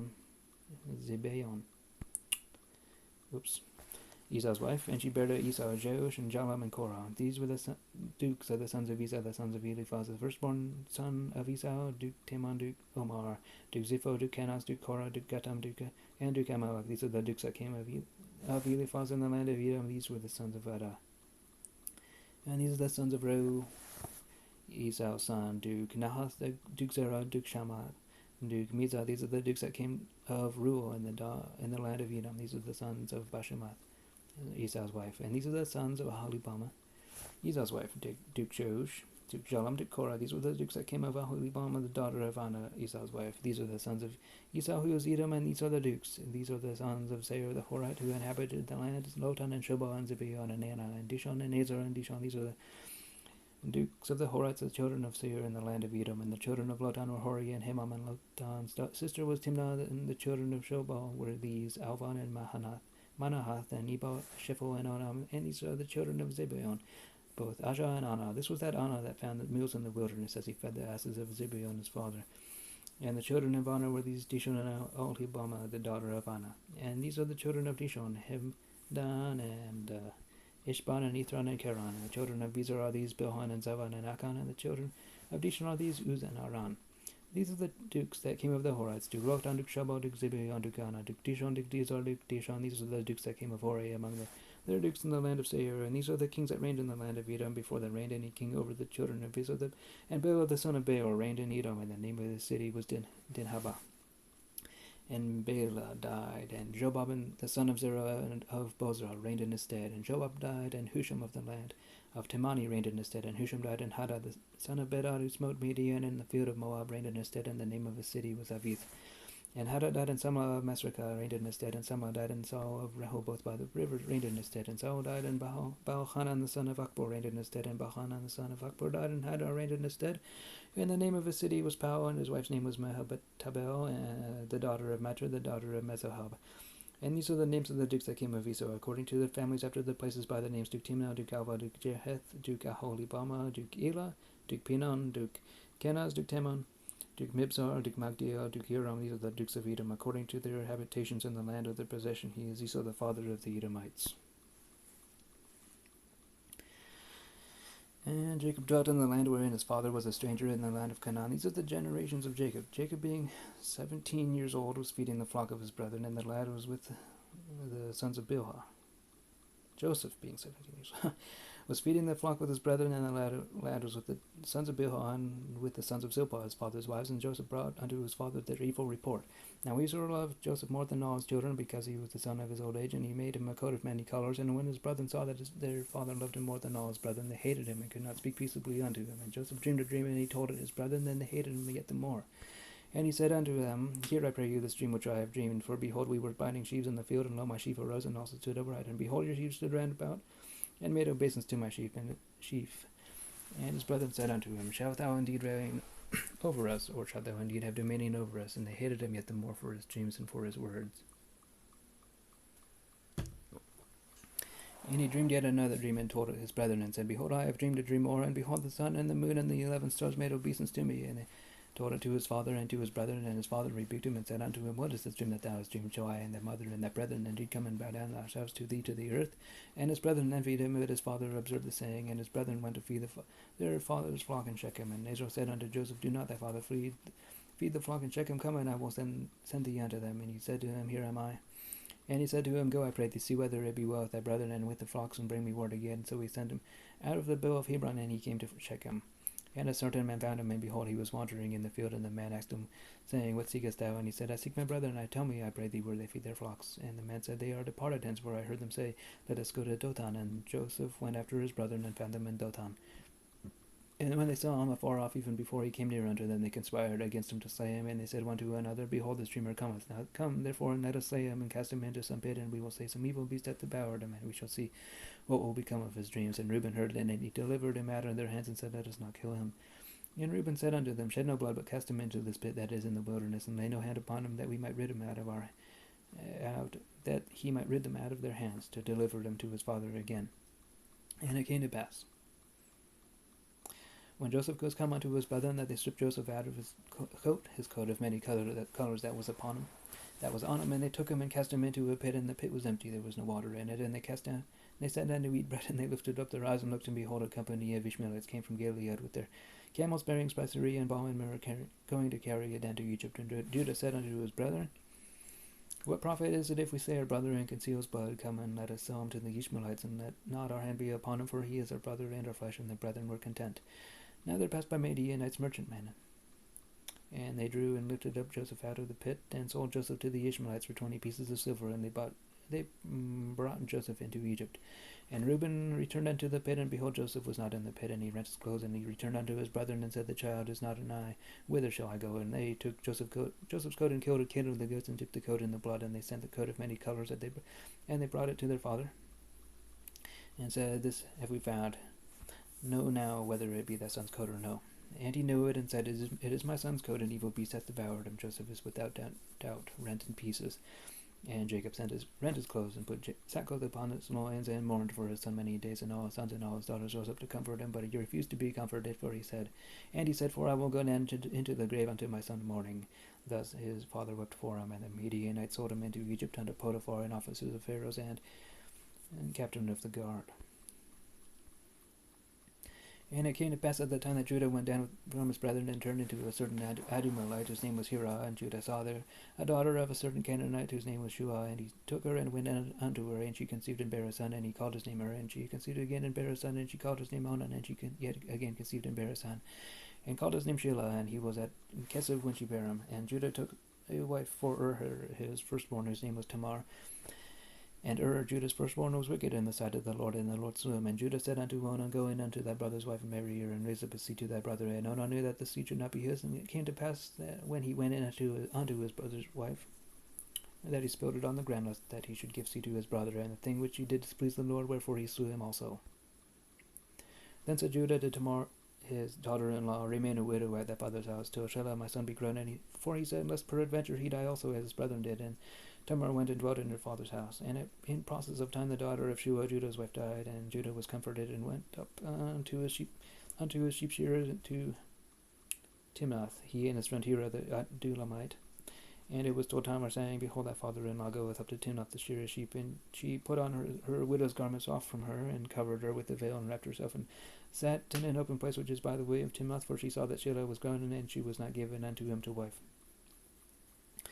When Judah saw her, he thought her to be an harlot, because she had covered her face. And he turned unto her by the way, and said, Go to, I pray thee, let me come in unto thee, for he knew not that she was his daughter-in-law. And she said, What wilt thou give me, that thou mayest come in unto me? And he said, I will send thee a kid from the flock. And she said, What wilt thou give me? Wilt thou give me a pledge? Shalt thou send it? And he said, What pledge shall I give thee? And she said, Thy signet and thy bracelets and thy staff that is in thine hand. And he gave it her, and he came in unto her, and she conceived by him.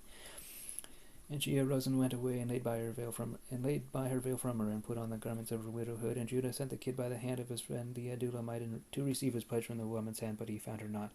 Then he asked the men of the place, saying, Where is the harlot that was openly by the wayside? And they said, There was no harlot in this place. And he returned to Judah and said, I cannot find her. And also the men of the place said that there was no harlot in this place. And Judah said, Let her take it to her, lest we be shamed. Behold, I sent this kid, and thou hast not found her. And it came to pass about 3 months after that it was told Judah, saying, Tamar thy daughter-in-law hath played the harlot, and behold, she is with child by whoredom. And Judah said, Bring her forth, and let her be burnt. And when she was brought forth, she sent to her father-in-law, saying, By the man with whose these are, am I with child? And she said, Discern, I pray thee, whose are these, the signet and the bracelets and staff? And Judah acknowledged him, and said, She hath been more righteous than I, because that I gave her not to Shelah my son. And he knew her again no more. And it came to pass in the time of her travail, that behold, twins were in her room. And it came to pass when she travailed, that the one put out his hand, and the midwife took and bound upon his hand a scarlet thread, saying, This came out first. And it came to pass, as he drew back his hand, that behold, his brother came out. And she said, How hast thou broken forth? This breach be upon thee. Therefore his name was called Pharez. And afterward came out his brother that had the scarlet thread upon his hand, and his name was called Zara. And Joseph was brought down to Egypt, and Potiphar, an officer of Pharaoh, captain of the guard, an Egyptian, bought him of the hands of the Ishmaelites, which had brought him down thither. And the Lord was with Joseph, and he was a prosperous man, and he was in the house of his master the Egyptian. And his master saw that the Lord was with him, and that the Lord made all that he did to prosper in his hand. And Joseph found grace in his sight, and he served him, and he made him an overseer of his house, and all that he put into his hand. And it came to pass from that time that he had made him an overseer in his house, and over all that he had, that the Lord blessed the Egyptian's house for Joseph's sake, and the blessing of the Lord was upon all that he had in the house and in the field. And he left all that he had in Joseph's hand, and he knew not aught he had, save the bread which he did eat. And Joseph was a goodly person and well favored. And it came to pass after these things, that his master's wife cast her eyes upon Joseph, and she said, Lie with me. But he refused, and said unto his master's wife, Behold, my master wotteth not what is with me in the house, and he hath committed all that he hath to my hand. There is none greater in this house than I, neither hath he kept back anything from me but thee, because thou art his wife. How then can I do this great wickedness and sin against God? And it came to pass, as she spake to Joseph day by day, that he hearkened not unto her to lie by her, or to be with her. And it came to pass about this time that Joseph went into the house to do his business, and there was none of the men of the house there within. And she caught him by his garment, saying, Lie with me. And he left his garment in her hand, and fled, and got him out. And it came to pass, when she saw that he had left his garment in her hand and was fled forth, that she called unto the men of her house, and spake unto them, saying, See, he hath brought in an Hebrew unto us to mock us, for he came in unto me to lie with me. And I cried with a loud voice, and it came to pass when he heard that I lifted up my voice and cried, that he left his garment with me, and fled and got him mad. And she laid up his garment by her until his Lord came home. And she spake unto him according to these words, saying, The Hebrew servant which thou hast brought unto us came in unto me to mock me. And it came to pass as I lifted up my voice and cried, that he left his garment with me, and he fled out. And it came to pass when his master heard the words of his wife, which she spake unto him, saying, After this manner did thy servant to me, and his wrath was kindled. And Joseph's master took him and put him into the prison, a place where the king's prisoners were bound, and he was there in the prison. But the Lord was with Joseph, and showed him mercy, and gave him favor in the sight of the keeper of the prison. And the keeper of the prison committed to Joseph's hand all the prisoners that were in the prison, and whatsoever they did there, he was the doer of it. The keeper of the prison looked not to anything that was under his hand, because the Lord was with him, and that which he did, the Lord made it to prosper. And it came to pass after these things, that the butler of the king of Egypt and his baker had offended their lord the king of Egypt.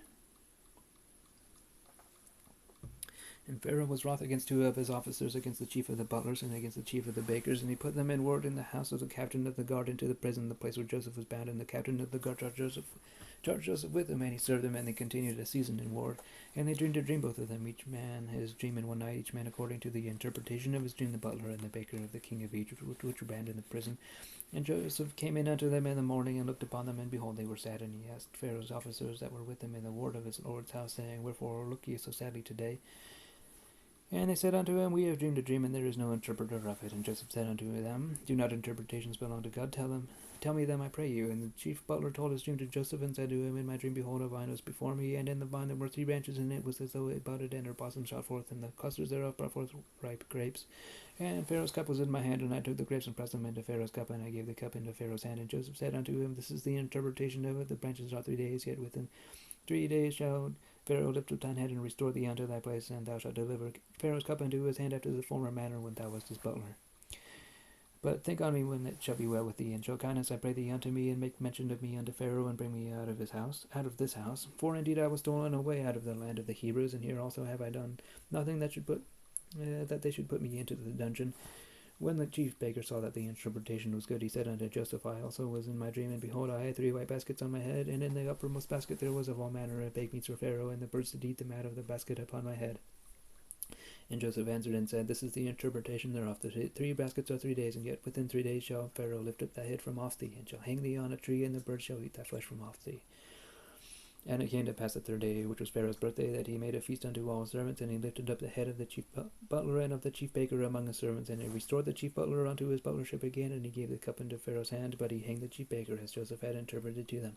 Yet did not the chief butler remember Joseph, but forgat him. And it came to pass at the end of 2 years that Pharaoh dreamed, and behold, he stood by the river, and behold, there came up out of the river 7 well-favored kine and fat-fleshed, and they fed in a meadow, and behold, 7 other kine came up after the matter of the river, ill-favored and lean-fleshed, and stood by the other kine upon the brink of the river. And the ill-favored kine and lean-fleshed kine did eat up the 7 well-favored and fat kine. So Pharaoh awoke, and he slept and dreamed the 2nd time, and behold, 7 ears of corn came up upon one stalk, rank and good, and behold, 7 thin ears and blasted with the east wind sprung up after them, and the thin ears devoured the 7 rank and full ears. And Pharaoh awoke, and behold, it was a dream. And it came to pass in the morning that his spirit was troubled, and he sent and called for all the magicians of Egypt and all the wise men thereof, and Pharaoh told them this dream. But there was none that could interpret them unto Pharaoh. Then spake the chief butler unto Pharaoh, saying, I do remember my faults this day. Pharaoh was wroth at the servants, and put me in ward in the captain of the guard's house, both me and the chief baker. And we dreamed a dream in one night, I and he.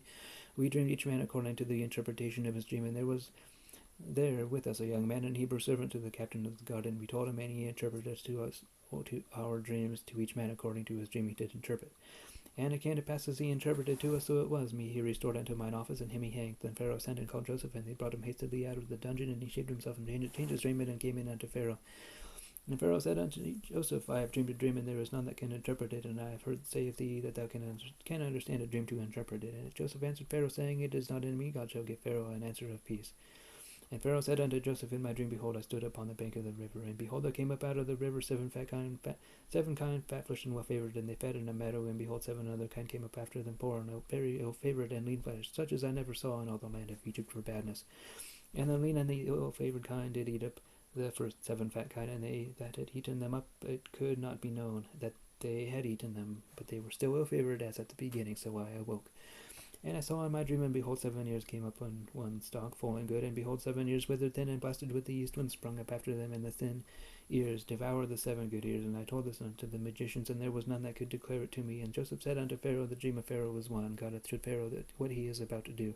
The 7 good kine are 7 years, and the 7 good ears are 7 years. The dream is one. And the 7 thin and ill-favored kine that came up after them are 7 years, and the 7 empty ears blasted with the east wind shall be 7 years of famine.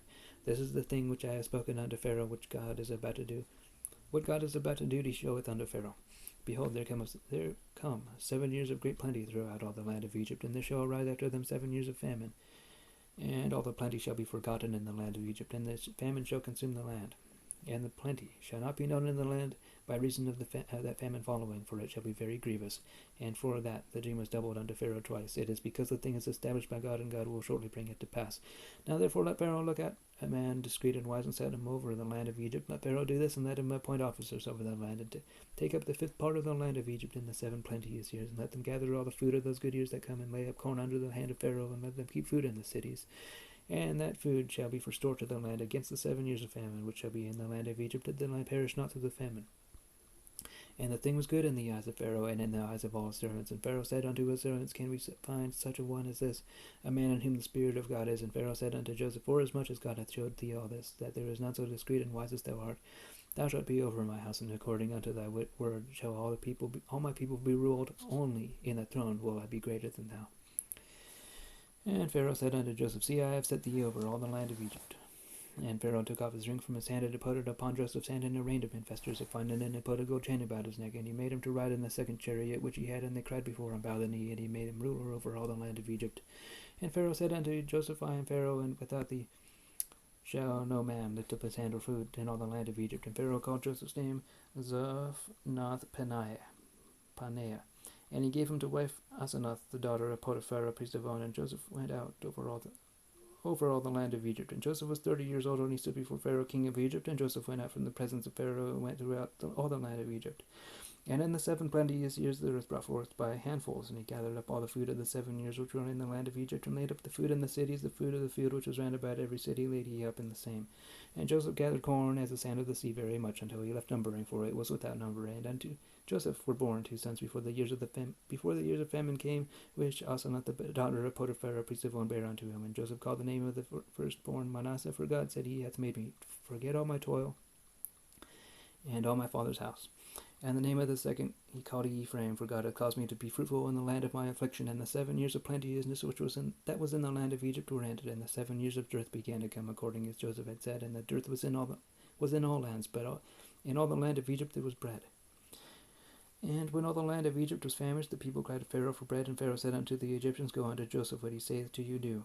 And the famine was over all the face of the earth. And Joseph opened all the storehouses, and sold unto the Egyptians, and the famine waxed sore in the land of Egypt. And all the countries came unto Egypt to Joseph for to buy corn, because that famine was so sore in all lands. Now,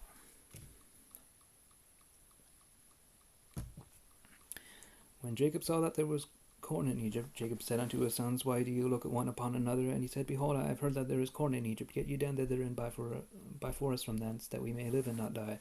And Joseph's 10 brethren went down to buy corn in Egypt. But Benjamin, Joseph's brother, Jacob sent not with his brethren, for he said, Lest peradventure mischief befall him. And the sons of Israel came to buy corn among those that came, for the famine was in the land of Canaan. And Joseph was the governor over the land, and he it was that sold to all the people of the land. And Joseph's brethren came and bowed them down themselves before him with their faces to the earth. And Joseph saw his brethren, and he knew them, but made himself strange unto them, and spake roughly unto them. And he said unto them, Whence come ye? And they said, From the land of Canaan to buy food. And Joseph knew his brethren, but they knew not him. And Joseph remembered the dreams which he dreamed of them, and said unto them, You are spies, to see the nakedness of the land you are come. And they said unto him, Nay, my lord, but to buy food are thy servants come. We are all one man's sons, we are true men, thy servants are no spies. And he said unto them, Nay, but to see the nakedness of the land you are come. And they said, Thy servants are 12 brethren, the sons of one man in the land of Canaan, and behold, the youngest is this day with our father, and one is not. And Joseph said unto them, This is it that I spake unto you, saying, You are spies. Hereby ye shall be proved. By the life of Pharaoh ye shall not go forth hence, except your youngest brother come hither. Send one of you, and let him fetch your brother, and ye shall come. And ye shall be kept in prison, that your words may be proved, whether there be any truth in you, or else by the life of Pharaoh surely ye are spies. And he put them all together into war 3 days.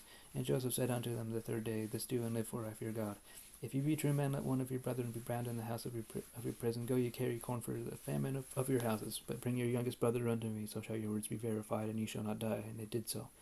And they said one to another, We are verily guilty concerning our brother, in that we saw the anguish of his soul when he besought us, and we would not hear. Therefore is this distress come upon us. And Reuben answered them, saying, Spake I not unto you, saying, Do not sin against the child, and you would not hear. Therefore, behold, also his blood is required.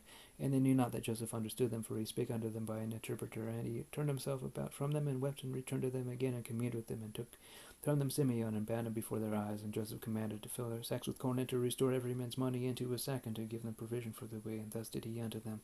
And they laded their asses with corn, and departed thence. And as one of them opened his sack to give his ass provender in the end he espied his money, for behold, it was in his sack's mouth. And he said unto his brother, My money is restored, and lo, it is even in my sack. And their heart failed them, and they were afraid, saying one to another, What is it that God hath done unto us? And they came unto Jacob their father, unto the land of Canaan, and told them all that befell unto them, saying, The man who is the Lord of the land spake roughly to us, and took us for spies of the country. And we said unto him, We are true men, we are no spies. We be 12 brethren, sons of our father. One is not, and the youngest this day is with their father in the land of Canaan. And the man, the Lord of the country, said unto us, Hereby shall I know that ye are true men. Leave one of your brethren here with me, and take food for the famine of your households, and be gone. And bring your youngest brother unto me, then shall I know that ye are no spies, but that ye are true men. So will I deliver you your brother, and ye shall traffic in the land. And it came to pass, as they emptied their sacks, that behold, every man's bundle of money was in his sack. And when both they and their father saw the bundles of money, they were afraid. And Jacob their father said unto them, Me have ye bereaved of my children. Joseph is not, and Simeon is not, and ye will take Benjamin away. All these things are against me. And Reuben spake unto his father, saying, Slay my 2 sons, if I bring him not to thee. Deliver him into my hand, and I will bring him to thee again. And he said, My son shall not go down with you, for his brother is dead, and he is left alone. If mischief befall him by the way in the which ye go, then shall ye bring down my grey hairs with sorrow to the grave. And the famine was sore in the land. And it came to pass, when they had eaten up the corn which they had bought out of Egypt, their father said unto them, Go again, buy us a little food. And Judah spake unto him, saying, The man did solemnly protest against us, saying, You shall not see my face, except your brother be with you. If thou wilt send a brother with us, we will go down and buy thee food. But if thou wilt not send him, we will not go down. For the man said unto us, You shall not see my face, except your brother be with you. And Israel said, Wherefore dealt ye so ill with me, as to tell the man whether ye had yet a brother? And they said, The man asked us straightly of our state and of our kindred, saying, Is your father yet alive? Have ye another brother? And we told him, according to the tenor of these words, could we certainly know that he would say, Bring your brother down. And Judah said unto Israel his father, Send the lad with me, and we will arise and go, that we may live and not die, both we and thou, and also our little ones. I will be surety for him. If my hand shalt thou require him. If I bring him not unto thee, and set him before thee, then let me bear the blame forever. For except we had lingered, surely now we had returned the second time. And their father Israel said unto them, If it must be so now, do this. Take of the best fruits in the land in your vessels, and carry down the man a present, a little balm, a little honey, spices, and myrrh, nuts, and almonds. And take double money in your hand, and the money that was brought again in the mouth of your sacks, carry it again in your hand, peradventure it was an oversight. Take also your brother, and arise, go again unto the man, and then God Almighty give you mercy before the man, that he may send away your other brother and Benjamin. If I be bereaved of my children, I am bereaved. If I be bereaved of my children, I am bereaved. And the men took that present, and they took double money in their hand and Benjamin, and rose up and went down to Egypt, and stood before Joseph. And when Joseph saw Benjamin with them, he said to the ruler of his house, Bring these men home, and slay, and make ready, for these men shall dine with me at noon. And the man did as Joseph bade, and the man brought the men into Joseph's house. And the men were afraid, because they were brought into Joseph's house. And they said, Because of the money that was returned in our sacks at the first time are we brought in, that he may seek occasion against us, and fall upon us, and take us for bondmen and our asses. And they came near to the steward of Joseph's house, and they communed with him at the door of the house, and said, sir, we came indeed down at the first time to buy food. And it came to pass, when we came to the inn, that we opened our sacks, and behold, every man's money was in the mouth of his sack, and our money in full weight. And we have brought it again in our hand, and other money have we brought down in our hands to buy food. We cannot tell who put our money in our sacks.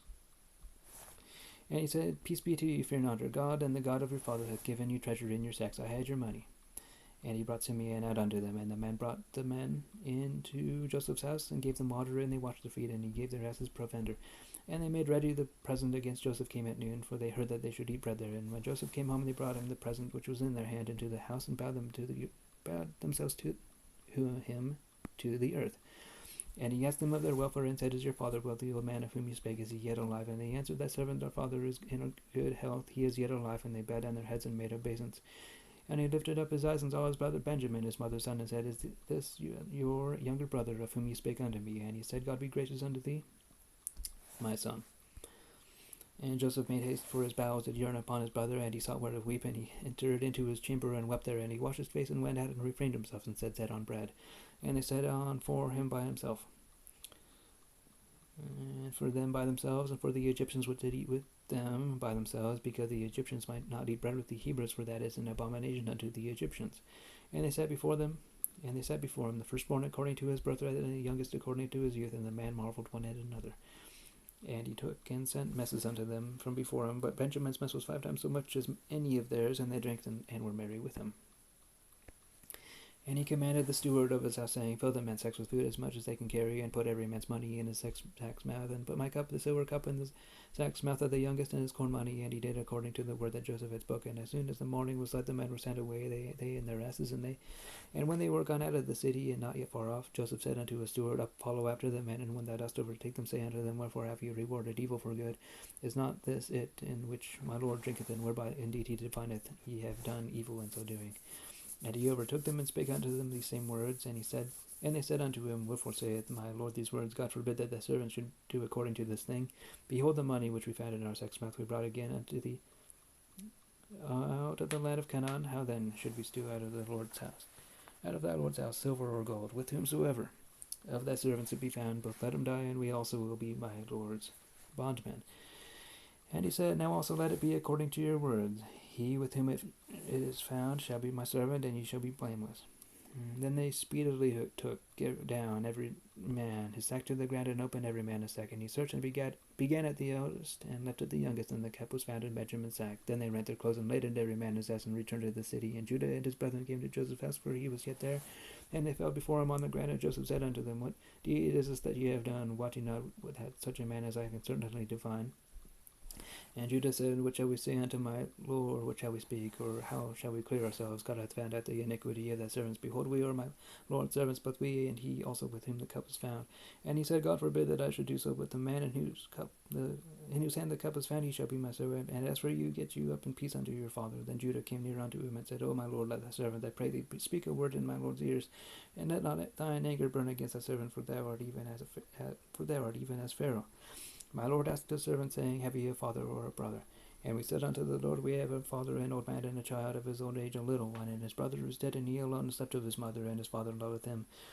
And thou said unto thy servants, Bring him down unto me, that I may set mine eyes upon him. And we said unto my Lord, The lad cannot leave his father, for if he should leave his father would die. And thou said unto thy servants, Except your youngest brother come down with thee, ye shall see my face no more. And it came to pass, when we came up unto thy servant my father, we told him the words of my Lord, and our father said, Go again and buy us a little food. And we said, We cannot go down if our youngest brother be with us. Then we will go down, for we may not see the man's face, except our youngest brother be with us. And thy servant my father said unto us, Ye know that my wife bare me 2 sons.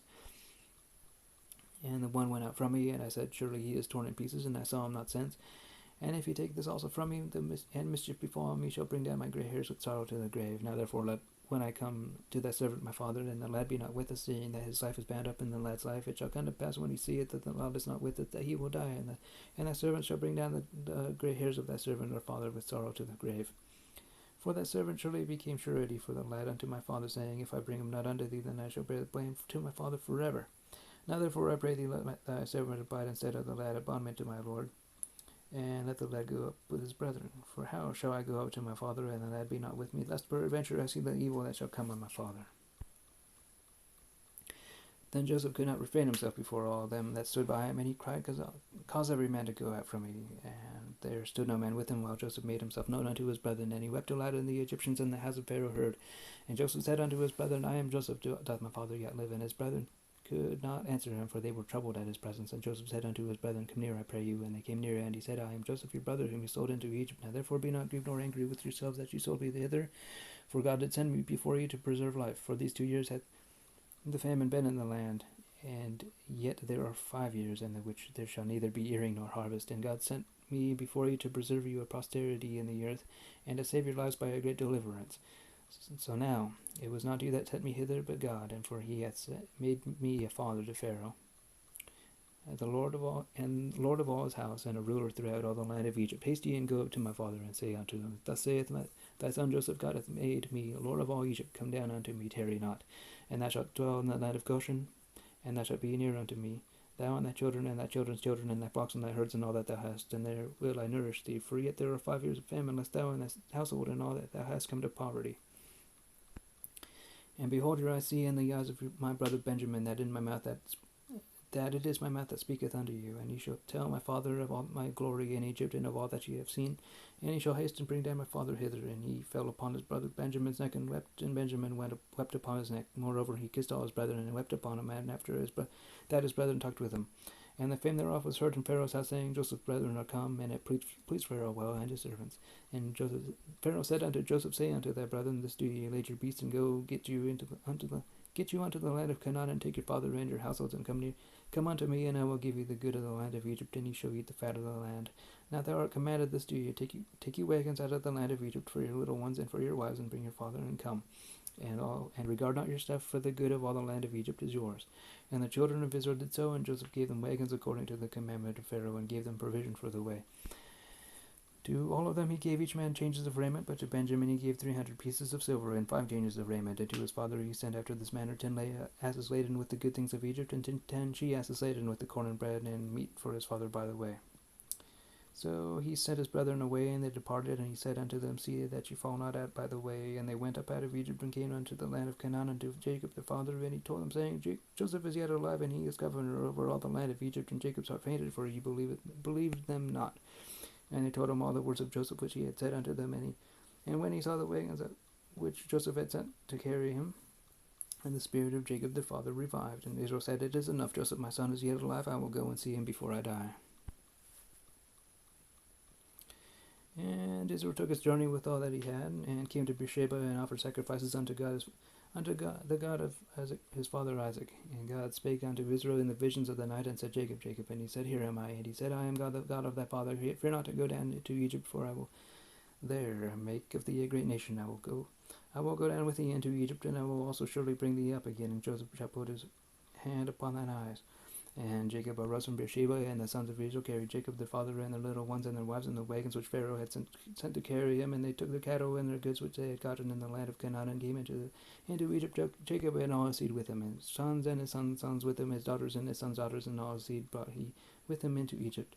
And these are the names of the children of Israel which came into Egypt: Jacob and his sons Reuben, Jacob's firstborn, and the sons of Reuben, Hanok and Phalu, and Hezron and Carmi, and the sons of Simeon, Jebuel and Jamin, and Ohad, and Jachin, and Zoar, and Shaul, the son of the Canaanitish women, and the sons of Levi, Gershon, and Kohath, and Merari, and the sons of Judah, Ur, and Onan, and Shelah, and Pharaz, and Zerah, but Ur, and Onan died in the land of Canaan. And the sons of Pharaz were Hezron, and Hamul, and the sons of Issachar, Tola, and Phuvah, and Job, and Shimron, and the sons of Zebul, and Serad, and Elon, and Jalil, Zarpi, the sons of Leah, which she bare unto Jacob at Padanaram with his daughter Dinah. All the souls of his sons and his daughters were 33, and the sons of Gad, Ziphion, and Haggai, and Shuni, and Esbon, Ari, and Arodi, and Areli.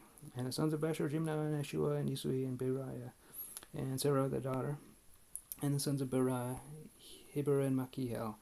And these are the sons of Zilpah, whom Laban gave to Leah his daughter, and these she bare unto Jacob, even 16 souls, the son of Rachel, Jacob's wife, and Joseph and Benjamin. And unto Joseph in the land of Egypt were born Manasseh and Ephraim, which Asenath, the daughter of Potiphar, priest of On, bare unto him. And the sons of Benjamin were Bela, and Becher, and Eshbel, and Gera, and Nama, and Nahi, and Rosh, Muppim, and Huppim, and Ard. These are the sons of Rechel, which were born to Jacob. All the souls were 14. And the sons of Dan, Hushim, and the sons of Naphtali, Jaziel, and Guni, and Jezer, and Shalem. And these are the sons of Bilhah, which Laban gave unto Rachel his daughter, and she bare these unto Jacob.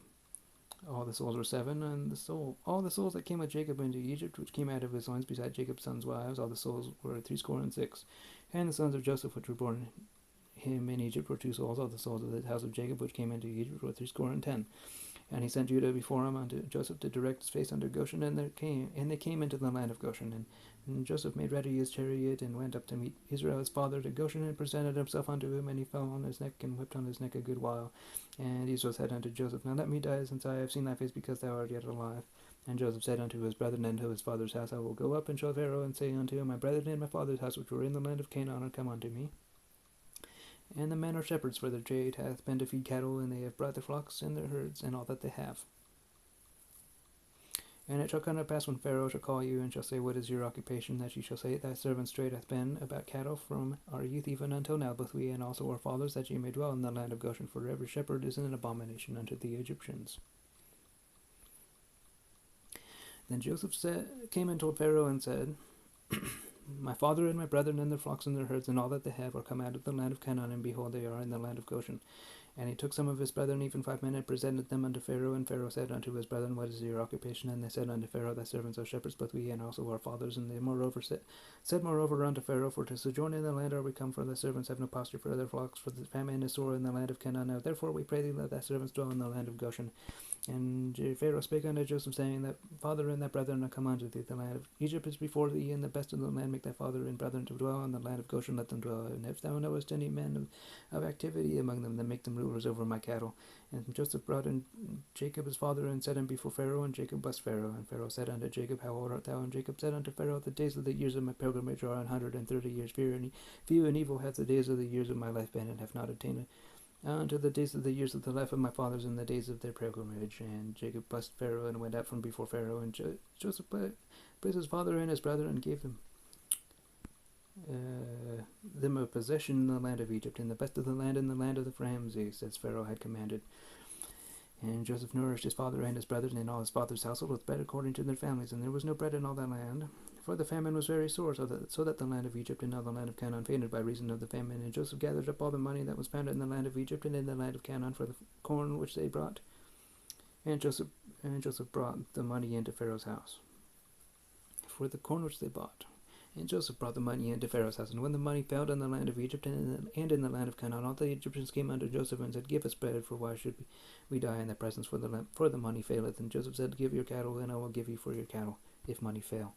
And they brought their cattle unto Joseph, and Joseph gave them bread in exchange for horses, and for the flocks, and for the cattle of the herds, and for the asses, and he fed them with bread for all their cattle for that year.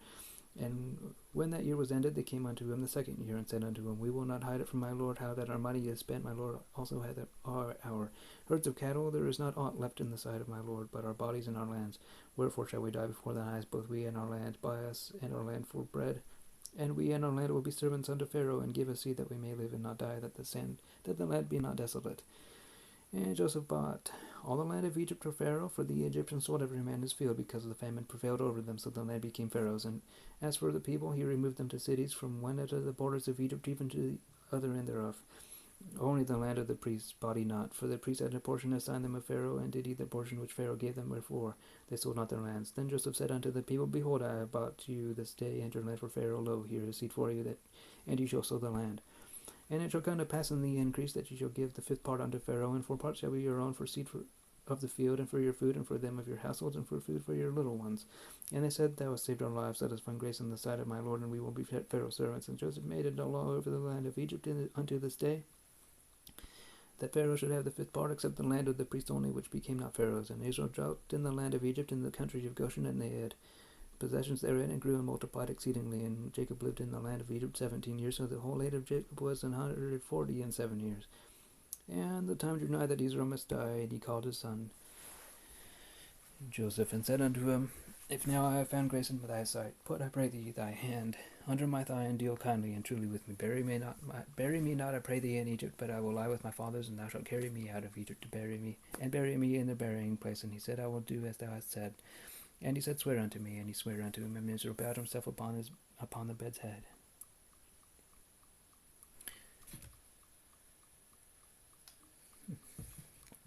And it came to pass after these things that one told Joseph, Behold, thy father is sick. And he took with him his two sons, Manasseh and Ephraim. And one told Jacob, and said, Behold, thy son Joseph cometh unto thee. And Israel strengthened himself, and sat upon the bed. And Jacob said unto Joseph, God Almighty appeared unto me at Luz in the land of Canaan, and blessed me. And he said unto me, Behold, I will make thee fruitful, and multiply thee, and I will make of thee a multitude of people, and will give this land to thy seed after thee for an everlasting possession.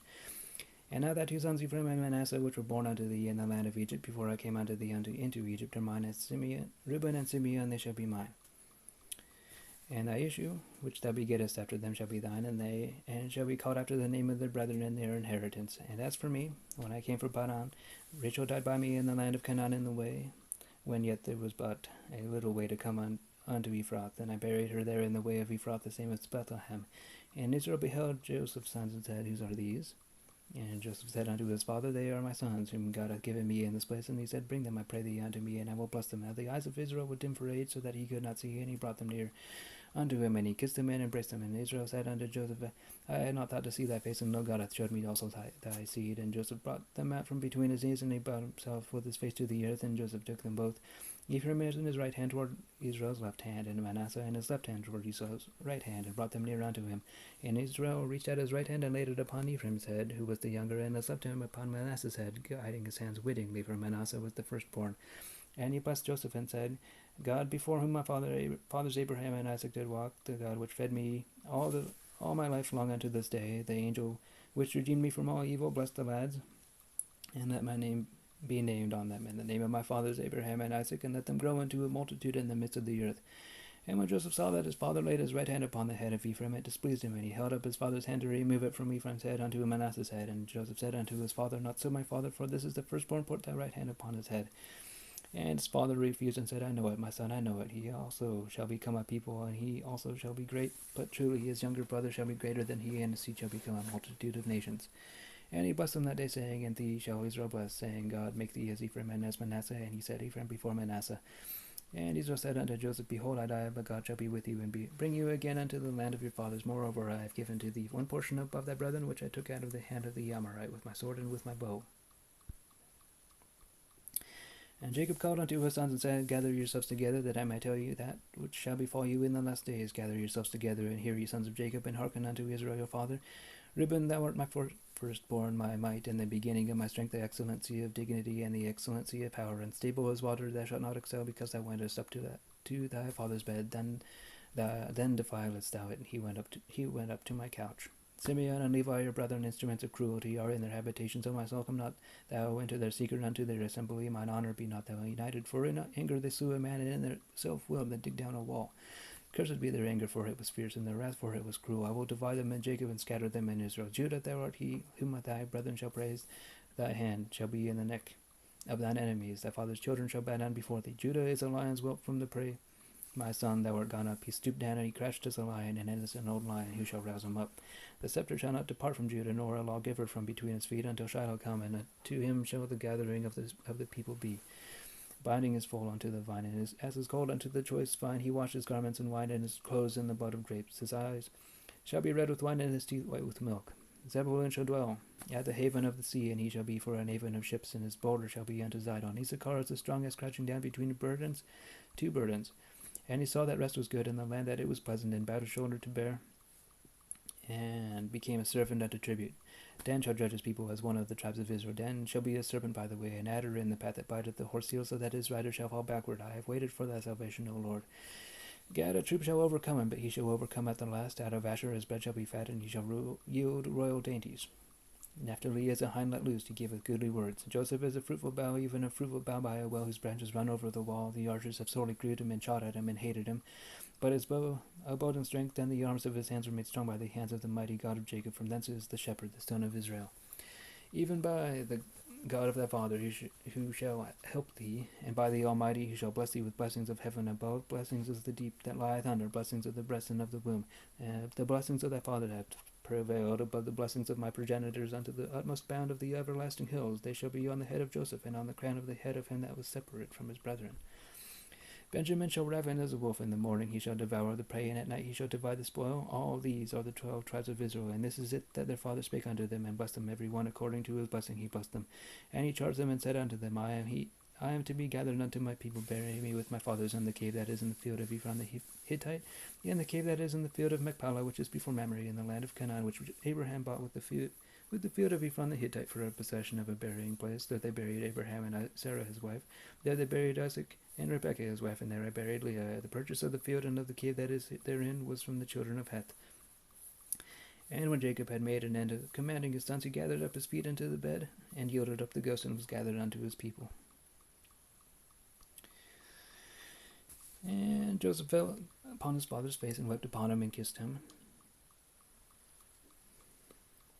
And Joseph commanded his servants of physicians to embalm his father, and the physicians embalmed Israel, and 40 days were fulfilled for him, for so are fulfilled the days of those which are embalmed. And the Egyptians mourned for him 10 days. And when the days of his mourning were past, Joseph spake unto the house of Pharaoh, saying, If now I have found grace in your eyes, speak, I pray you in the ears of Pharaoh, saying, My father made me swear, saying, Lo, I die, in my grave which I have digged for me in the land of Canaan, there shalt thou bury me.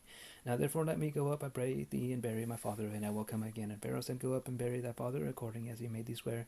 And Joseph went up to bury his father, and with him went up all the servants of Pharaoh, the elders of his house, and all the elders of the land of Egypt, and all the house of Joseph and his brethren and his father's house, only the little ones and their flocks and their herds they left in the land of Goshen. And there went up with them both chariots and horsemen, and it was a very great company. And they came to the threshing floor of Atad, which is beyond Jordan, and there they mourned with a great and very sore lamentation, and he made a mourning for his father 7 days. And when the inhabitants of the land of Canaan saw the mourning in the floor of Atad, they said, This is a grievous mourning to the Egyptians, wherefore the name of it is called Abba Mitzrayim, which is beyond Jordan. And his sons did it to him according as he commanded them, for his sons carried him into the land of Canaan, and buried him in the cave of the field of Machpelah, which Abraham bought with the field for a possession of a burying place of Ephron the Hittite before Mamre. And Joseph returned into Egypt, he and his brethren, and all that went up with him to bury his father after he had buried his father. And when Joseph's brethren saw that his father was dead, they said, Joseph will peradventure hate us, and will certainly requite us all the evil which you did unto him. And they sent a messenger unto Joseph, saying, Thy father did command before he died, saying, So shall ye say unto Joseph, Forgive, I pray thee, now the trespass of thy brethren and their sin, for they did unto thee evil. And now we pray thee, forgive the trespass of the servants of the God of thy father.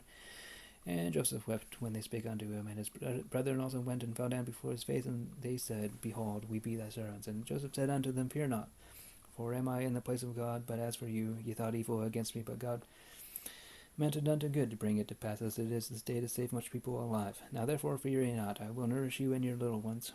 And he comforted them, and spake kindly unto them. And Joseph dwelt in Egypt, he and his father's house, and Joseph lived 110 years.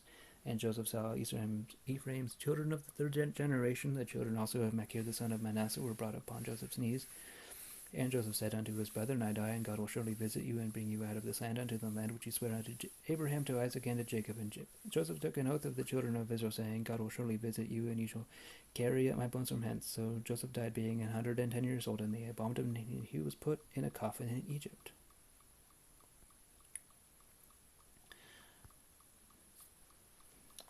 Okay, so that was Genesis.